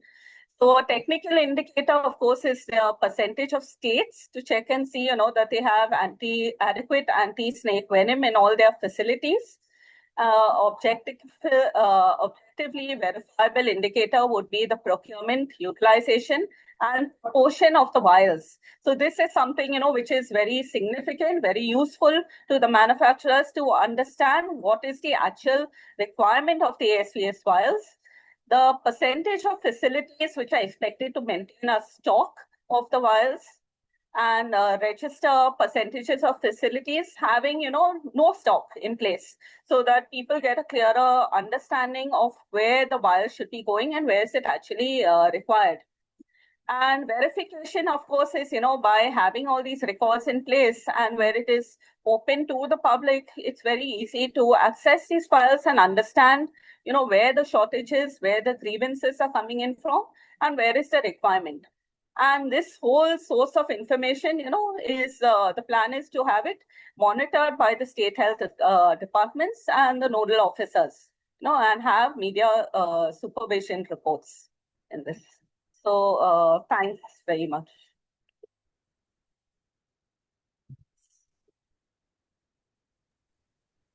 Thank you so much, Dr. Kripa, for these kind words and this incredible presentation. It's really interesting to see how India has managed to provide antivenom at such a low cost, at such large quantities, and also in a world where, as we got to see in Dr. Fang's presentation, that private companies often exit the market for neglected tropical diseases, especially for snakebite. And so how India and Bharat Serums have sustainably followed this, been able to follow up and provide antivenom. I do remember I had the chance to visit various producers of antivenom, so I'd love to hear from your perspective or even from other producers about how, given that the Indian government has given a price cap that's less than $5, how we're going to be able to produce for regional antivenoms at such a low cost. Is there a plan for a divide and conquer, where one company will maybe take one region, or will everybody simultaneously begin to produce regional antivenoms at the same time? So I think, Chloe, one of the major, problems in this whole thing. So I've seen the other manufacturers are also in on this call. We have Mr. Kadilkar and Mr. Daga and Mr. Daga also on this call. No, one of the biggest challenges in all of this is the whole thing of the venom supply and trying, to even cap the costing of the venoms. Because what do you do when there's a whole game of monopoly in all of this? So when we talk about capping the prices of ASV, I think one of our biggest challenges is this whole thing is, how do you even cap the cost of the venoms? Because, of course, there can be no antivenoms without venoms. And if you're going to have the venom cost, increase very substantially, and this is something we are seeing even with the regional venoms. Although you have a couple of the EOIs which are coming out, expression of interest from different governments, and they are putting in, how many vials and what would be their requirement for, say, a 1-year plan or a 5-year plan. What becomes very interesting in this whole thing is, if you're going to cap the cost of the antivenom, how are you going to control the whole costing of the venoms? in all of this? Do you, if you know, it's like a thing, if you have like bidding of for the product for the different antivenom manufacturers, are you going to have the same kind of thing, of bidding of venoms? Or is there going to be something once again, of having a single center and them, putting a fixed cost on that and changing their cost every year? So how do you, face that challenge? Because, of course, maintaining horses, bleeding of animals, the feeding cost, health cost of animals and things like that, it's something which is very expensive, and this is something which would be, yeah. So if any of the other manufacturers would like to chip in, they could.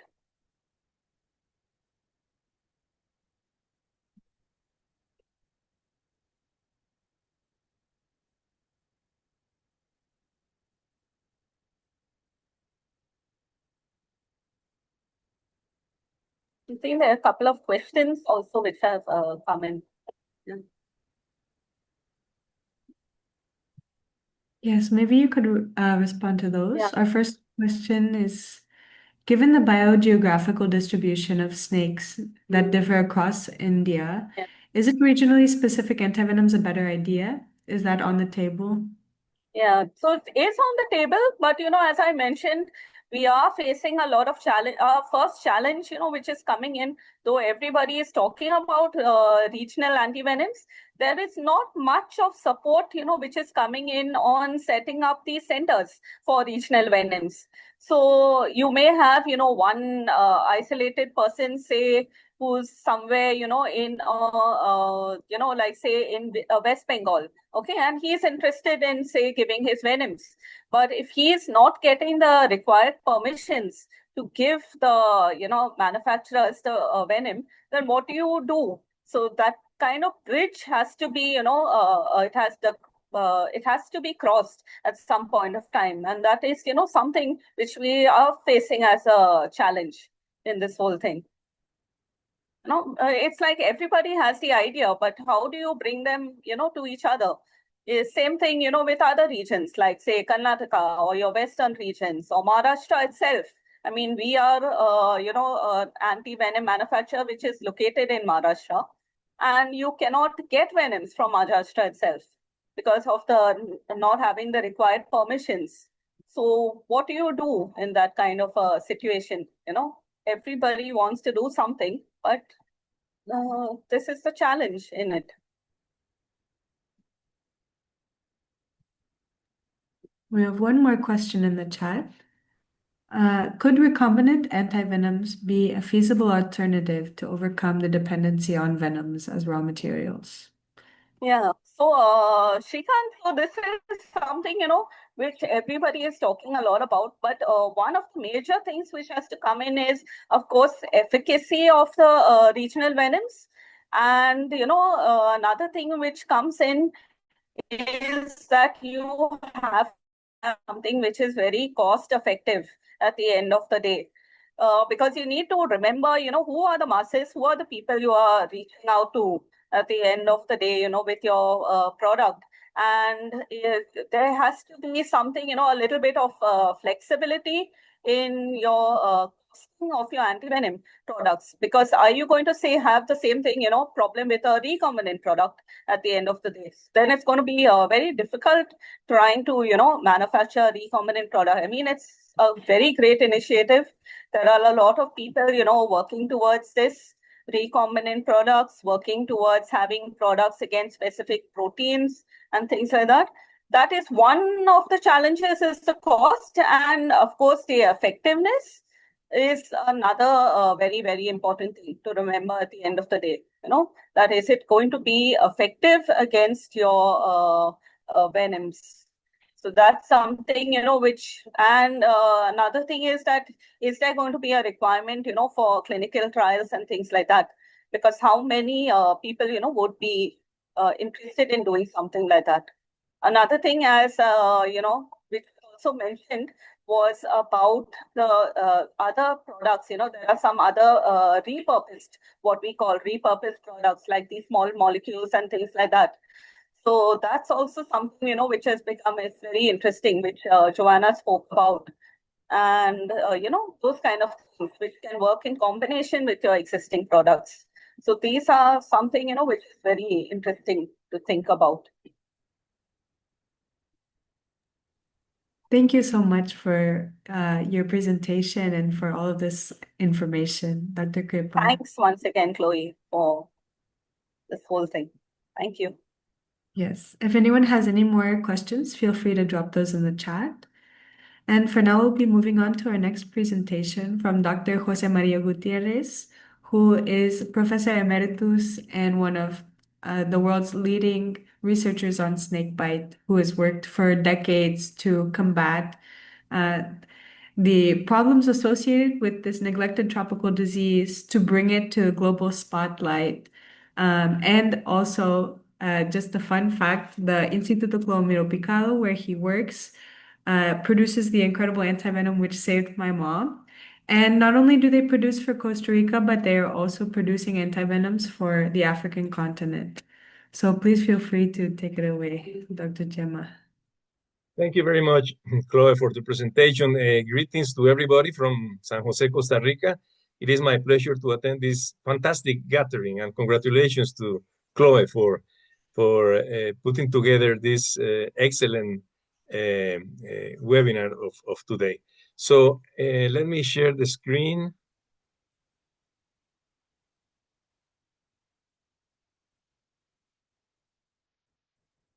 Do you see my presentation? Yes, we can see it. Okay. Again, thank you very much for the invitation, Chloe, and good morning to everybody. I will present the situation of the antivenom production and distribution in Costa Rica. So Costa Rica is a small country in Central America. It's a 50,000 square kilometer country with a population of 5 million. And in Costa Rica, there are about between 400 and 500 cases of snakebite per year, with 1 to 3 fatalities every year. And snakebite envenoming it has a compulsory notification in the public health system. If we see Central America in general, including Guatemala, Belize, Honduras, El Salvador, Nicaragua, Costa Rica, and Panama, there are about 5,000 cases of snakebite per year. Most of the cases, more than 95% of them, are inflicted by species of the family Viperidae. In particular, this one, Bothrops asper, the fer-de-lance or terciopelo, as we call it, is responsible for more than 70% of the cases in our region. And about 1 to 2% of cases are inflicted by species of the family Elapidae, the coral snakes, particularly this species Micrurus nigrosinus. So the big problem in our region is caused by Bothrops asper and the Viperidae family. If we see the distribution of snakebite cases per district in Costa Rica, and this is from a study by Eric Hanson and colleagues, published in 2013, we see that there are most of the cases occur in the Central Pacific region, the South Pacific, the Caribbean region, and the Northern region. And this distribution overlaps almost exactly with the distribution of Bothrops asper. Okay, so I organized my presentation on the basis of the questions that Chloe sent us. So the first question was, where is the antivenom in your country produced? And antivenom is produced in Costa Rica at Instituto Clomiro Picado. Instituto Clomiro Picado is a unit of the University of Costa Rica, which is a public university. And our institute was founded in 1970. The mission of this institute is to confront the problem of snakebite envenoming and envenoming by other poisonous species through an integrated work which combines a production of antivenom, of course, but also an active research in science and technology, teaching activities at the university, and a strong extension program in the communities and health facilities in Costa Rica. The name of Instituto Clomiro Picado is after the most famous scientist in Costa Rican history, Clodomiro Picado Twite, who worked in the first half of the 20th century and devoted his interests to many different areas in biology and experimental medicine and clinical medicine. One of the areas in which he was highly interested was snakebite envenoming. So he studied the snakes of Costa Rica, the venoms of Costa Rica. He published an excellent book in 1931 on snakebite envenoming in Costa Rica. And he was the one who initially brought antivenoms from Brazil to be used in Costa Rica. He died in 1944, but his legacy remained and was the basis for the foundation of Instituto Clodomiro Picado in 1970. How is Instituto Clodomiro Picado financed and what makes this system sustainable? So we have four main sources of financial support for our institute. The first one is public funding from the government to the university. The University of Costa Rica is a public university that receives funding from the government. The second one is the revenues from the selling of antivenoms in Costa Rica and abroad. The third one is through research grants from national and international foundations. And the fourth one is donations. This is a very limited source. We have had basically one donation from the Lillian Lincoln Foundation a few years ago. But definitely the most important source of funding for our institute comes from revenues for selling antivenoms in Costa Rica and abroad. So the system, the work of our institute is pretty much self-sufficient through these four sources of funding. The next question is, do patients pay out of pocket? How much do they pay for antivenom treatment? I am proud to say that Costa Rica has a very strong public health system.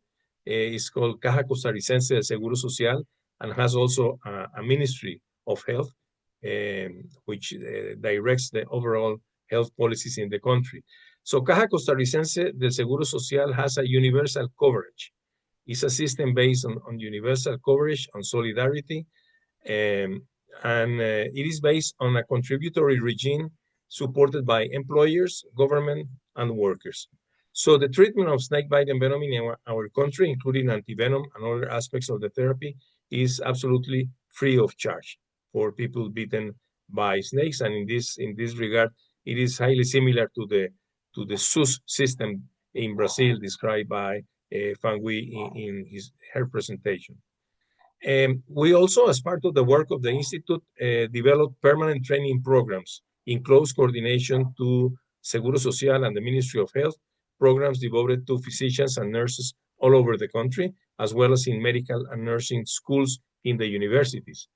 And also, we collaborate with the public health authorities in the development of national protocols for the diagnosis and treatment of snakebite envenoming. Going to the question of what antivenom formulation exists in our country, which is the specialist coverage, and whether antivenom is lyophilized. So our institute manufactures several types of antivenom. And the one that the highest volume of production is for the polyvalent antivenom. This is antivenom directed to envenomies by pit vipers in Central America and some countries in South America. It is effective against the venoms of all pit vipers in Central America and, as I said, some countries in South America. And this antivenom is manufactured both in liquid presentation and freeze-dried presentation.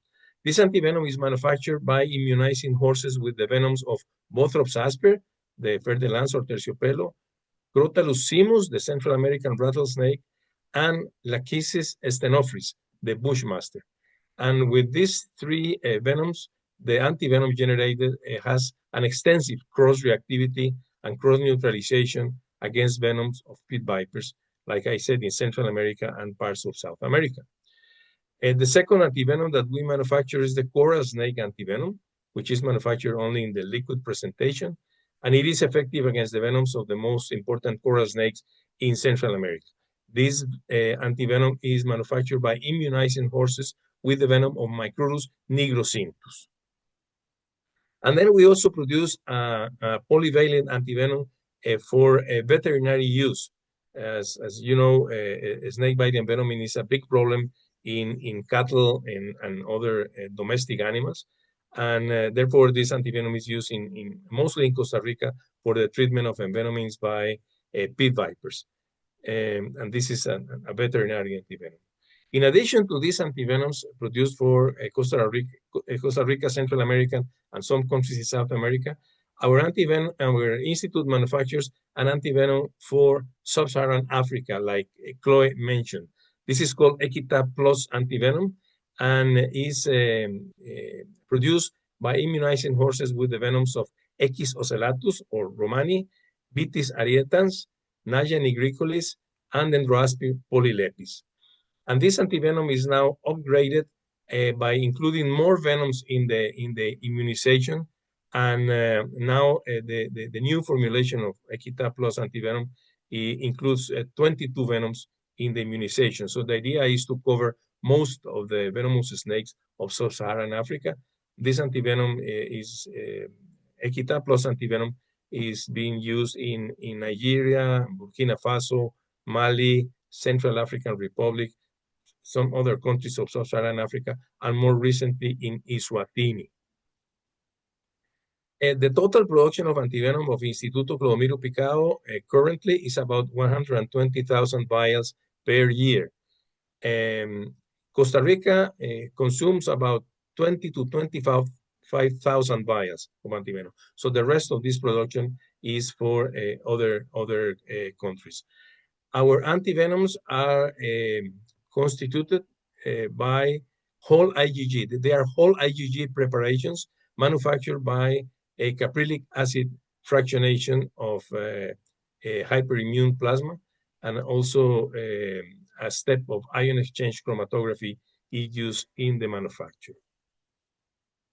So as I mentioned, in addition to Costa Rica, our antivenoms are distributed, the polyvalent antivenom, to the rest of Central America, all the countries in Central America, and more recently to Ecuador and Peru, and also to St. Lucia in the Caribbean, Guyana, and lower amounts of antivenoms are distributed to other countries in Latin America. And also, as I mentioned, Equitab Plus ICP antivenom is distributed to several countries in Sub-Saharan Africa. I would like to mention that the distribution of antivenoms to countries outside Costa Rica is preceded by a detailed preclinical assessment of antivenom efficacy against the venoms of the countries where the antivenom is going to be distributed. So we have a strong background of preclinical studies of the efficacy of our antivenoms in the regions where it is distributed. I forgot to mention that our facility is being remodeled. A remodeling process is initiating at this time to improve the infrastructure of the facility, the equipment of our institute to fully comply with international regulations for antivenom manufacture. The last question was, what challenges does your country still face in terms of antivenom access, effectiveness, or coverage? So as I mentioned, antivenoms are distributed widely in the public health system in Costa Rica. We sell the antivenom to the Caja Costarricense de Seguro Social, which distributes the antivenom to all its facilities. Antivenoms have been proven safe and effective by preclinical and clinical evidence. Some clinical studies carried out in Costa Rica, in Colombia, and in Nigeria support this claim. And antivenoms are distributed at the 3 levels of the public health system: primary, secondary, and tertiary. Antivenoms cover all the venomous snakes species of Costa Rica. And in this map, I like, which is also from the study of Eric Hanson, published in 2013. This study analyzed the distribution of health facilities in Costa Rica and the time needed for a person to reach a health facility, including in this map hospitals and clinics. So as you see, there is a widespread distribution of hospitals and clinics in our country. as well as ambulance stations. But at that point, there were 3 regions in the South Pacific, in this Talamanca region and this northern region, in which people took more than 3 hours to get to the hospitals. Based on this information and in collaboration with the Caja del Seguro Social and the Ministry of Health, the deployment of antivenoms to the primary health facilities, which in Costa Rica are called EBAIS, was approved. So nowadays, antivenoms are located not only in clinics and hospitals, but also in these primary healthcare facilities. And therefore, the time needed for a person to reach to the nearest facility has been reduced, with the consequent benefits for the treatment of patients. However, we still face problems in some very specific regions, in particular indigenous communities, especially in this region of Guanacaste, where the transportation of people to health facilities is still a problem. And right now, we are coordinating efforts with the Red Cross and with the Ministry of Health and Caja del Seguro Social to see which options do we have to deploy antivenoms to these vulnerable regions, particularly in indigenous communities. So we hope that in the future, this problem will be solved and everybody in Costa Rica we have the access of antivenom rapidly after envenoming.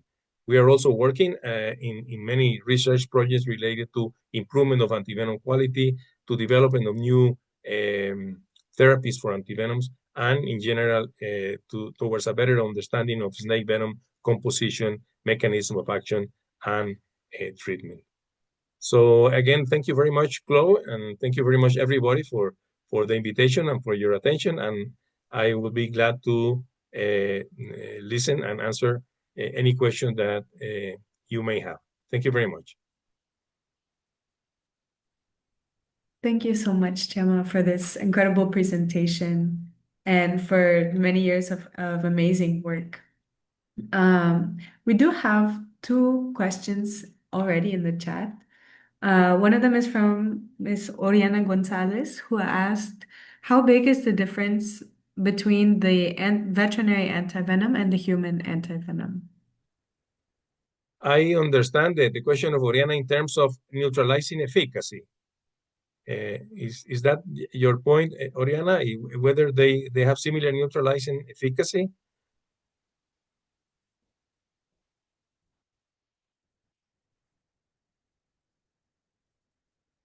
Okay, well, Oriana answered my question before I reply. There is a question by Chloe. Are there any studies or publication on the successes, challenges, and considerations when delivering antivenoms to primary healthcare facilities in Costa Rica? This is a very important question, Chloe, and actually we do not have studies on that.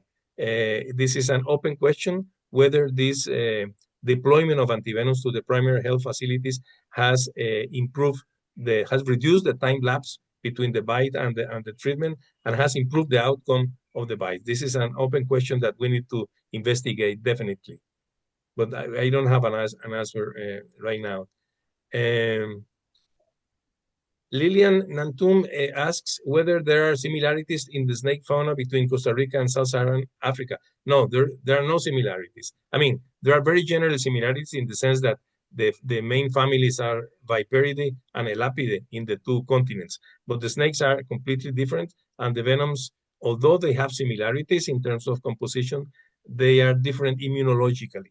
So we need to use different venoms to produce the antivenoms for Costa Rica, which we collect here in Costa Rica, and to produce the antivenoms for Sub-Saharan Africa, which we purchase from a commercial source that provide venom from Africa.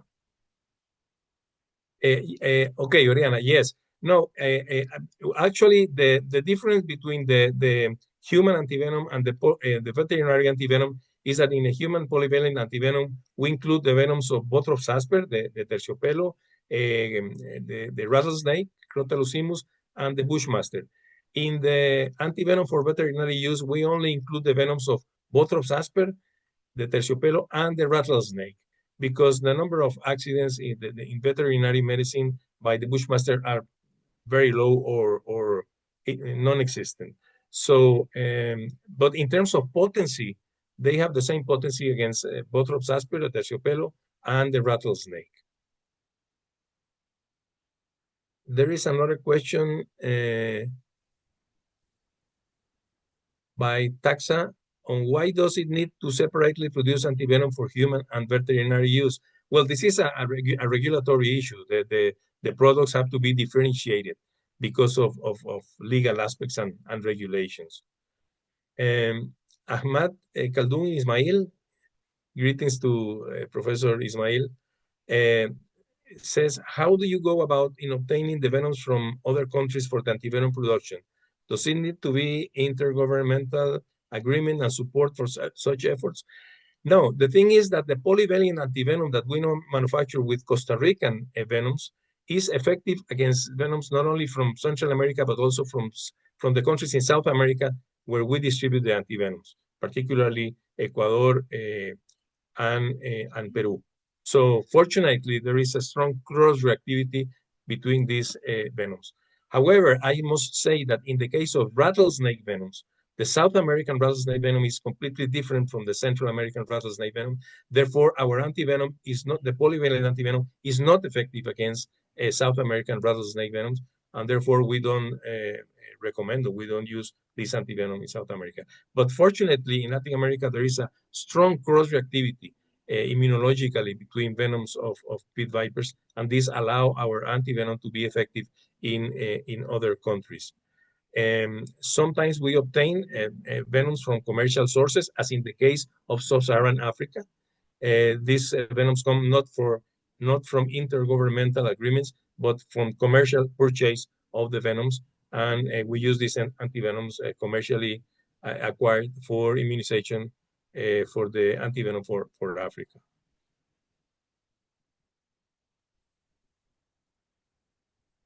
I have one more open question. I'm curious, I've noticed that some countries choose to produce one polyvalent, which can be used in most cases, unless there's one really deadly rare snake. And other countries choose to go, like Thailand or even Brazil, choose to go more of a monovalent route or a symptomatic route. So what do you think defines these decisions, and what motivated the ICP decision to opt for one single polyvalent, which covers most of the significant species in Costa Rica? Well, I think this decision has to be taken on a case-by-case basis. For example, in South America, in Brazil, the clinical manifestations of bothropic envenomings and rattlesnake envenomings are completely different. So by a syndromic approach, they can differentiate when an envenoming was caused by a Bothrops species and when it was caused by rattlesnake, and then that justifies the production of different antivenoms for these two cases. In the case of Costa Rica, all the pit vipers induce a similar pathophysiological manifestations. And therefore, by using this syndromic approach and having this polyvalent antivenom, then physicians need to recognize or differentiate only between pit viper envenoming and coral snake envenoming. And therefore, from the clinical standpoint, it's easy to make this diagnostic decision and to select the appropriate antivenom. But this needs to be taken on a case-by-case basis. I know in some countries they prefer monospecific antivenom in some cases. In general, as has been discussed today, I think polyspecific antivenoms or polyvalent antivenoms are preferable because of the difficulty in identifying the snake responsible for the bite.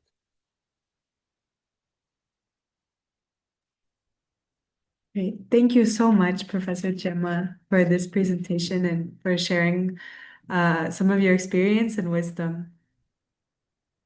Well, thank you. No, thank you, Chloe, to you for the invitation. It's been an honor and a pleasure. Thank you to everybody for listening, and congratulations to all the speakers and the countries for the very significant and outstanding efforts that go along these global efforts to improve the treatment of snakebite envenoming.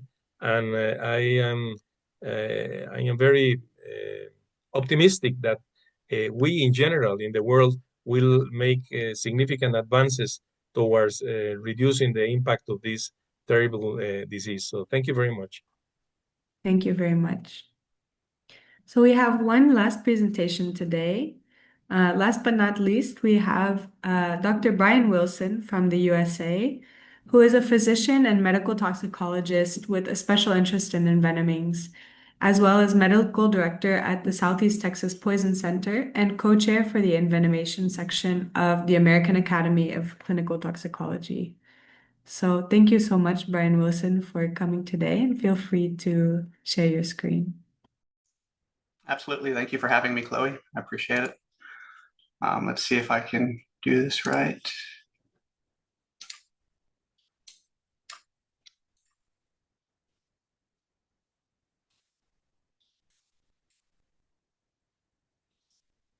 Okay, hopefully slides are showing up. Okay, perfect. So yeah, I'm Brian. My experience with snake envenomation comes mostly from the clinical perspective. I did my training in Arizona, where a good portion of our poison center practice was focused on dealing with rattlesnake envenomation and scorpion envenomation. And then currently live in Texas and have a similar interest in envenomation. I also work with the Asclepias Snakebite Foundation, doing some nonprofit work in Guinea related to snake envenomation there. I thought I would just start with a brief introduction of the venomous species that we have antivenoms for in the United States, an overview of the FDA-approved antivenoms, a brief discussion of antivenoms used for exotic bites or non-native bites, and then getting into the discussion of distribution and economics and some of the active challenges we face in the United States. In terms of venomous species, it's really the crotalids that are our biggest priority and focus. We have a few dozen species of rattlesnake and then 4 species of Echistrodon. Our rattlesnakes are pretty diffusely distributed across the United States, and then our Echistrodon friends are mostly in the southeastern United States.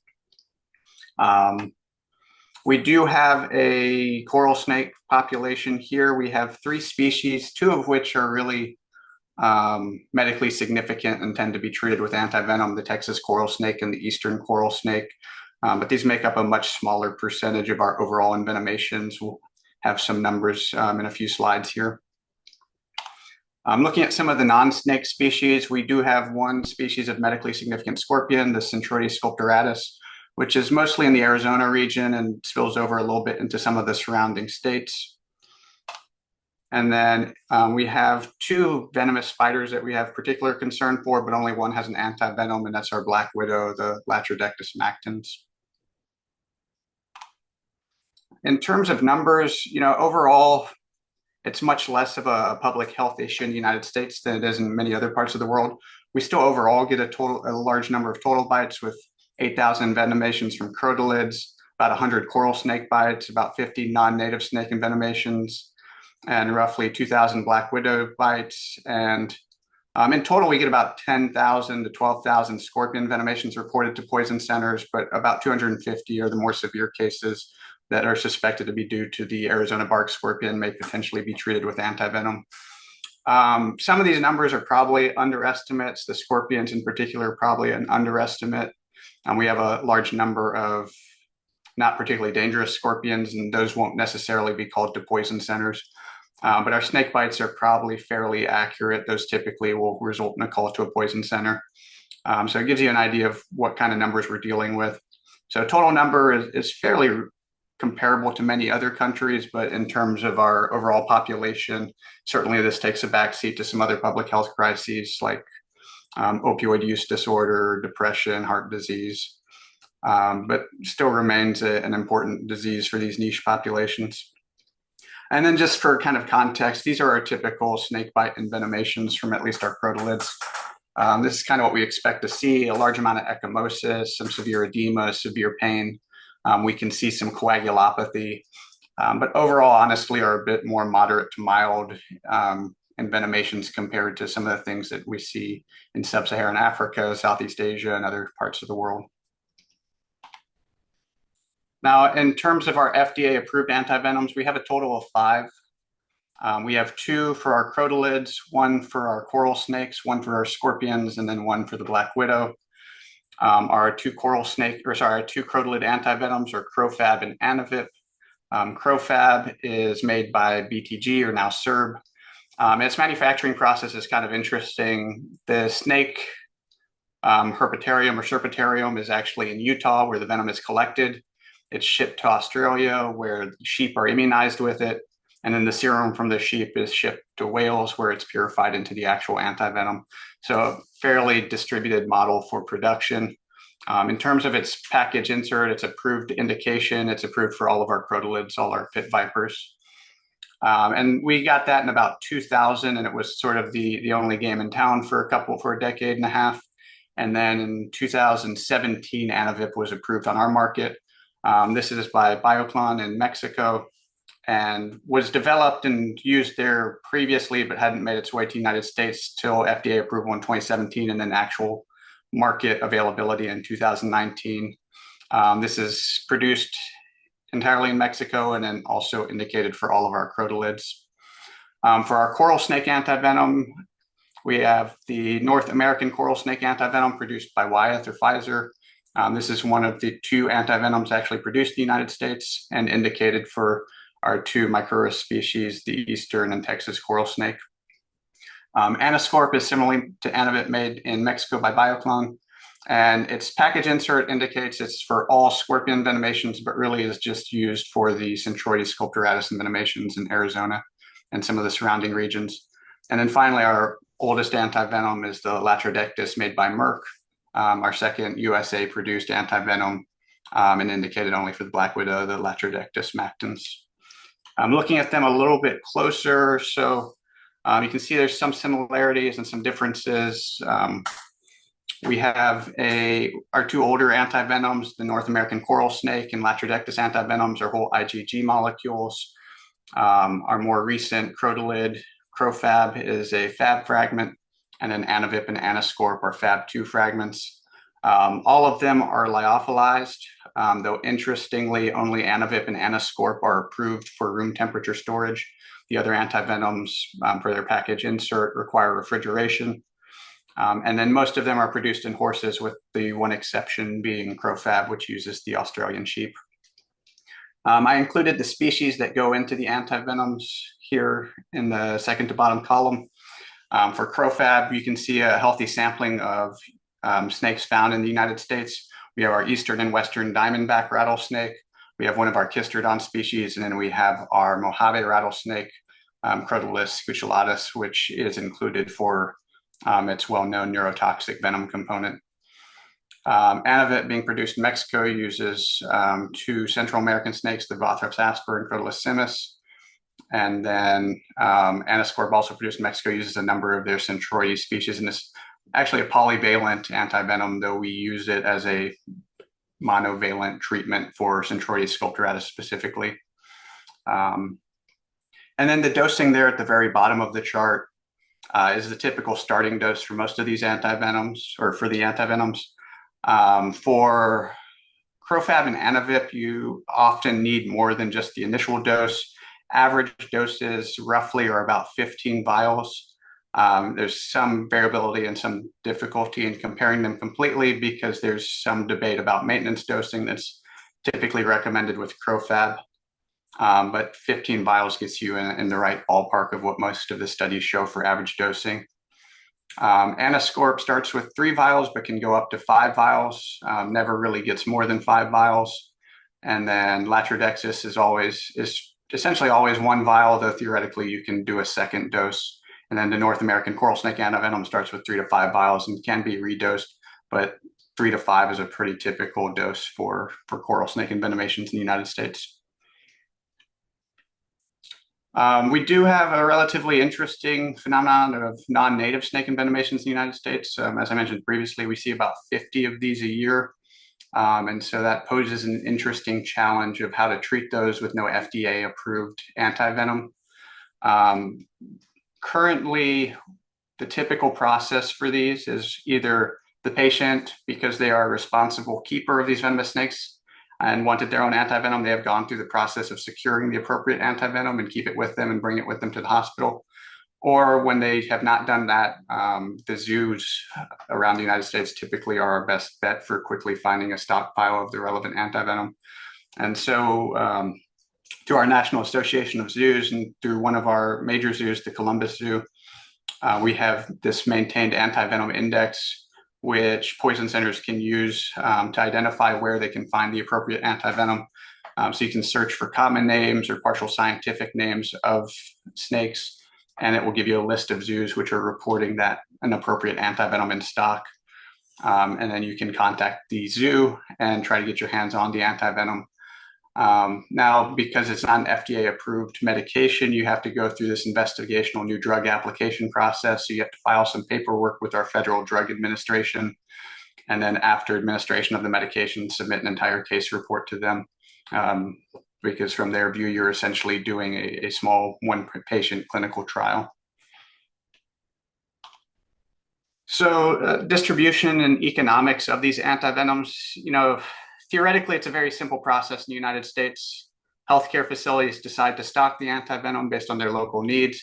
They reach out to a pharmaceutical distributor, purchase the antivenom, keep it in stock, and then a patient shows up, is treated by them, and billed by the healthcare facility. So the healthcare facility recoups the costs of purchasing the antivenom and also the other care involved with the antivenom administration, care of the snake bite.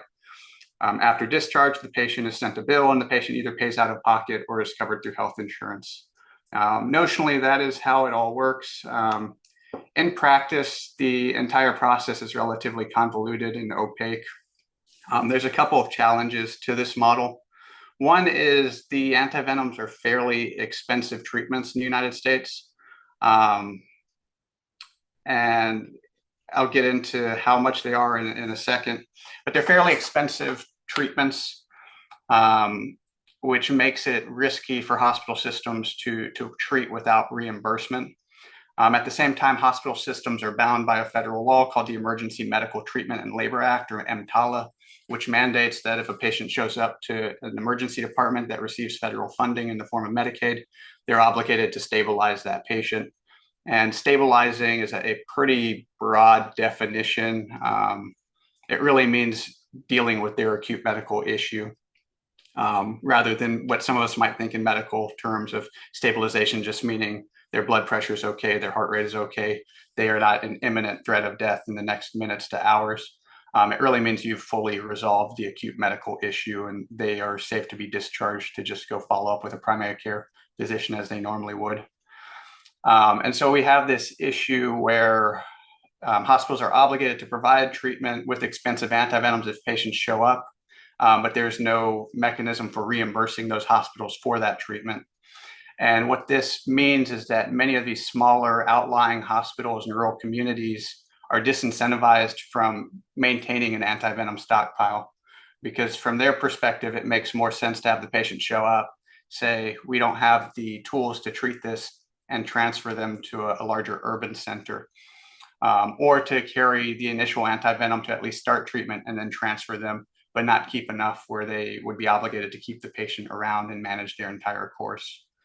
Apart from the expense of the antivenoms in the United States, the other issue is expiration. So there are concerns about stocking the antivenoms just from the perspective of, if we buy this expensive antivenom and we don't use it, then it just goes to waste. And there are some pharmaceutical company programs that work to address that issue. Some of them will switch out your expired stock free of charge or within a certain kind of warranty window. Some will actually do sort of a leasing model where you pay them to keep it in stock, but only fully pay for it once you use it. So there are efforts to address that challenge, but certainly it's not as straightforward of a process as you would initially think of just let me purchase it and keep it around. Now going into the actual expense of the treatment, I can tell you they're fairly expensive, especially for snake antivenoms and the scorpion antivenoms. You're looking at several $1,000s a vial on average. And so if we're talking about 15 vials for a snake or 3 to 5 vials for a scorpion, you're easily looking at $20,000, $30,000 in costs just to acquire the antivenom. But I can't tell you the exact price because it's an extremely opaque process, and a large number of negotiations happen between hospitals and hospital systems and pharmaceutical distributors. And so what one hospital pays is not the same as what another hospital pays. And so there's a fair amount of obscurity and opaqueness into how much the hospitals are actually paying for the antivenom. Now, Beyond that opaqueness, the other challenge is it's not even clear necessarily what a patient will be charged for the antivenom. The way most healthcare billing in the United States works is a hospital maintains something called a charge master, which is a giant list of how much they charge for each medication, each procedure, each sort of service they provide. And then the hospitals negotiate with insurance companies how much the insurance company is actually going to pay. So often the insurance companies will negotiate down from the charge master price to something that is significantly less in cost. But obviously those negotiations and what insurance is actually paying at the end of the day is not really publicly disseminated or knowledge or known. Now that the challenge is if you show up to the hospital and you don't have an insurance carrier covering you and you don't have an insurance company that has done that negotiation, your initial hospital bill is just what's on the charge master. And the hospital is going to have an incentive to keep the charge master price, the book price, as high as possible, so they have as much room as possible to negotiate down when talking with the insurance company. But you as a private person who self-pay, you don't necessarily know that that exists, let alone have had a chance to negotiate the charge down. And so this is where you see a lot of these extremely high bills for medications, for hospital stays, for ICU stays, because it's sort of the self-pay price, not what the insurance company actually pays. And then often what individuals don't necessarily pay, because they eventually can go to the hospital and say, I don't have that kind of money. What can I actually reasonably pay to you? Can we meet a middle ground? And often the hospitals will negotiate with individuals rather than lose all of it to try and reclaim some of their costs. Additionally, most hospitals, especially larger institutions in most states, have some sort of charity care program where there are discounts and financial incentives available to patients to help cover some of these costs if they are in a poor financial situation. But the big takeaway from all of this is it is incredibly hard to track exactly how much is actually being paid for snakebite treatment or any envenomation treatment, which can be a frustrating part of the economic question related to envenomations. Non-native antivenoms have their own unique issues where typically you're obtaining them from a zoo or an individual in an emergency, and it's being administered long before anyone has actually figured out how to reimburse the zoo for the antivenom that they've acquired from the zoo. And to be honest, often the zoo probably ends up just donating it because the logistics of getting reimbursed, especially after you've already given up the product and it's been administered, are kind of prohibitive to recouping those costs. So just as an example of what some of these bills look like, there's a lot of lay media reports of snake bites ending up in the hundreds of thousands of dollars. This is just kind of a leisurely Google search of some of the recent news bites, but easily looking at six figures in terms of how much patients are at least being billed for the snake bite after their treatment. But again, how much is actually paid, what the actual cost is a pretty opaque and difficult to ascertain number. So looking at challenges within this system, I think our biggest challenge in the United States is that we really just have a hard time figuring out the cost benefit balance. So as I mentioned, it's really hard to identify what the total cost of treatment actually was. And then paired with that is the fact that we really don't have a lot of data in the United States on long-term outcomes. Most of our literature has focused on mortality, coagulopathy, life-threatening hemorrhage, fairly rare events for our envenomations. And we have very little data on sort of time to recovery, chronic pains, psychiatric sequelae, things that we know happen based on looking at envenomation in other parts of the world and based on just anecdotal experience in the United States. But we don't actually have good numbers on what that long-term morbidity looks like and what the cost is of that morbidity. And so we can't really compare it to the costs of treatment, which are also somewhat difficult to come by. Tied to all this is because we don't have that fundamental data, it's hard to really optimize our treatment strategies. And a lot of it is based off of just sort of expert opinion, but we don't have a lot of great data saying this patient absolutely needs this many vials of antivenom because it will benefit them through this decreased long-term morbidity. And so, I would say that's kind of our major challenge right now, is just fine-tuning how we approach antivenom therapy in our patients because of these high costs associated with it. Tied to that, part of the large cost is probably the large regulatory burden in the United States. So we are treating a relatively rare disease in the United States, 8,000 snake bites, a few hundred scorpion envenomations. And so that small number of patients ends up having to cover a lot of the regulatory burden of having the drug available on the market, FDA approved, distributed throughout the United States, and readily available for the patient. And so, I think there is a reasonable question of, is this sustainable? It's sustainable in the sense that by brute force, the United States can probably continue to cover this treatment and make it available to patients. But is it really cost effective? Is it really sustainable in and of itself? I think is to be determined. Along with it being sort of a relatively rare disease and widely distributed in the United States, another issue is just access to expertise. We are fortunate to have a large network of poison centers.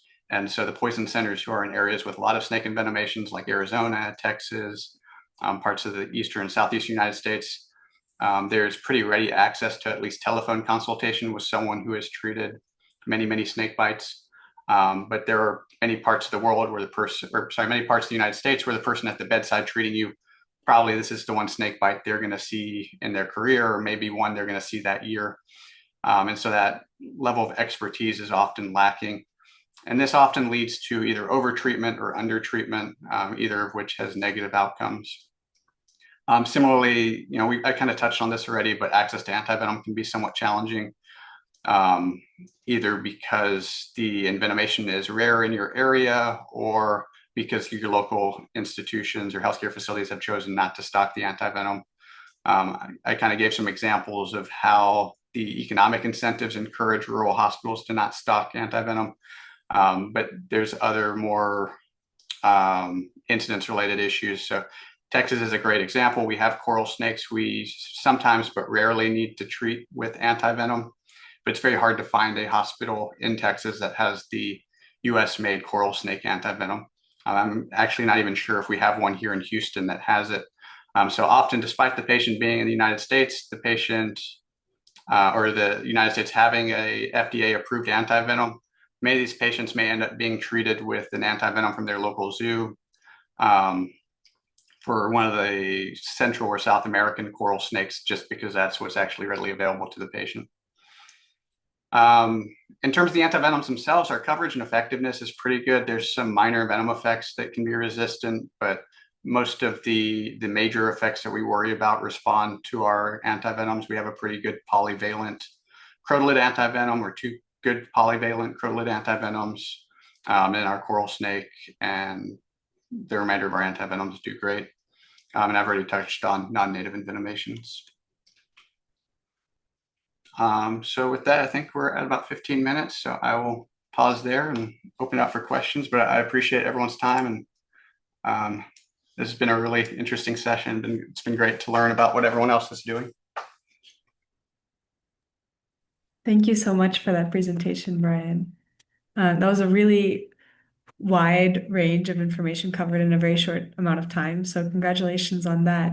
And it's also interesting as an American this is my first time learning about snakebite treatment in the United States. So really congratulations on that. I have one question on the coverage of do insurance companies often cover snakebite accidents, or is this a problem where people may not look for that when they're first selecting a private insurance company, and then when it's too late, you don't have coverage? Sure. I don't know of any insurance companies that wouldn't cover a antivenom. I don't, it'd have to be kind of a specific exclusion. It'd be kind of a weird exclusion for them to do. It's usually just going to be covered with your general need for hospitalization, because we typically will hospitalize patients if they're requiring antivenom. At least for the snake bites, scorpion venomations we're able to treat and release. But in general, insurance companies cover it. How much they cover depends depends on the specific policy, which is kind of the running theme of the United States. Everything depends. Everything's very case dependent. Some insurance companies will cover everything. Some will cover everything after your deductible. Some will only cover 60% of your hospital bills up to a maximum amount. So there's a lot of variability in between insurance products in the United States, and it's hard to know what any one insurance company will cover, but typically it will match the rest of your coverage. There's usually not anything specific about the antivenom that will cause you issues. The only time I've run into an issue is I did have a patient once ask me if I could write a letter to their insurance company because they tried to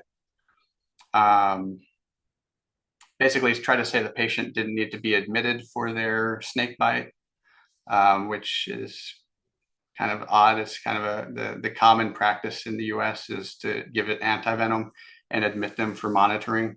So I'm not sure why that specific insurance company on that specific day decided to try to deny that reimbursement, but I think that was just one person who didn't know what they were doing more than a general policy by the hospital, by the insurance company. Thank you for that. We have one more question in the chat from Professor Ismail. He says, thank you for the presentation. Can you elaborate on the expired stock program mentioned? Could expired or near expiry antivenoms be donated for use for those without sufficient financial or insurance coverage when consented by the patient? Sure. So the expired stock program is a term I kind of made up to just describe a couple of different options that many of the antivenom manufacturers offer. So they know that many hospitals are going to be hesitant to stock the antivenom because they're worried about it expiring and then having to replace it and constantly sort of paying large sums of money just to keep it around and not use it. And so in response, these companies will sometimes offer programs where either they'll lease the antivenom, so they'll just charge kind of a subscription fee to have the antivenom around, and they maintain it, they replace it as it becomes near its expiration date. And then if you actually administer it and use it, you pay them some set amount to purchase the antivenom. The other kind of option that I've seen often is programs where they will just switch out. You purchase the antivenom, and if you don't use it, they'll switch it out as it nears its expiration date. And there's usually some caveats and some requirements around that. So it's not an indefinite, but it sort of extends the expiration date for them. It would be great if we could stockpile the expired ones and use those for treatment, but our regulatory environment, unfortunately, does not allow that. I think even with patient consent, it would be difficult. And I'm trying to think, even theoretically, if they approved, I don't think you would find anyone who would accept the risk, or even beyond kind of the negligible medical risk, just the public opinion risk of being in the media and the news is giving expired antivenoms to people because they can't afford the current antivenom or the non-expired antivenom. So for regulatory and kind of social reasons, I don't think that would actually happen, but medically it probably would make a lot of sense and would be great. Yeah, sorry.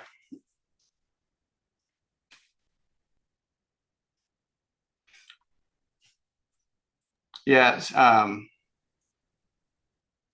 Yeah, it's absolutely true. The research supports that the expired antivenom should be fine.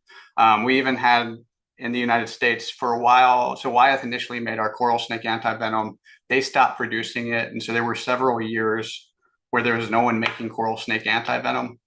And so the FDA was testing the expired antivenom, showing that it was still potent and approving it for use for another year. And that process continued year after year for several years until Pfizer picked up the mantle and started making the coral snake antivenom.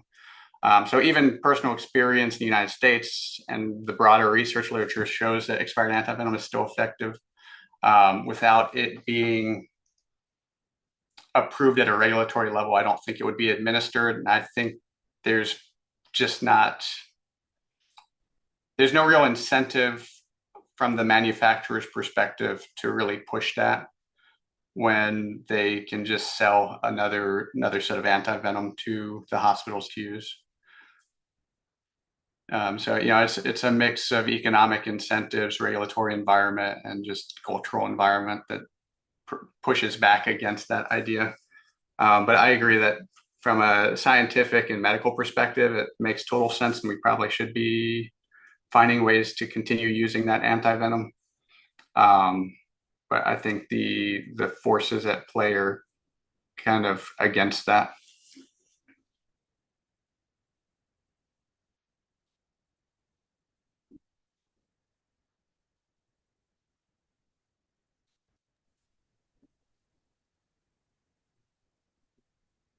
Great. If we don't have any more questions, maybe we can wrap it up.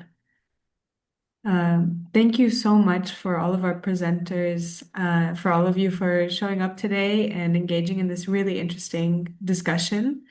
We will have this recording put online, and so we'll send the link for that recording to all of you. And next month, if any of you are interested, we will be having another webinar on venom production and venom quality. So all of you are welcome. Feel free to sign up for the Snakebite Community Engagement Network for any updates on that, or you can also reach out to me.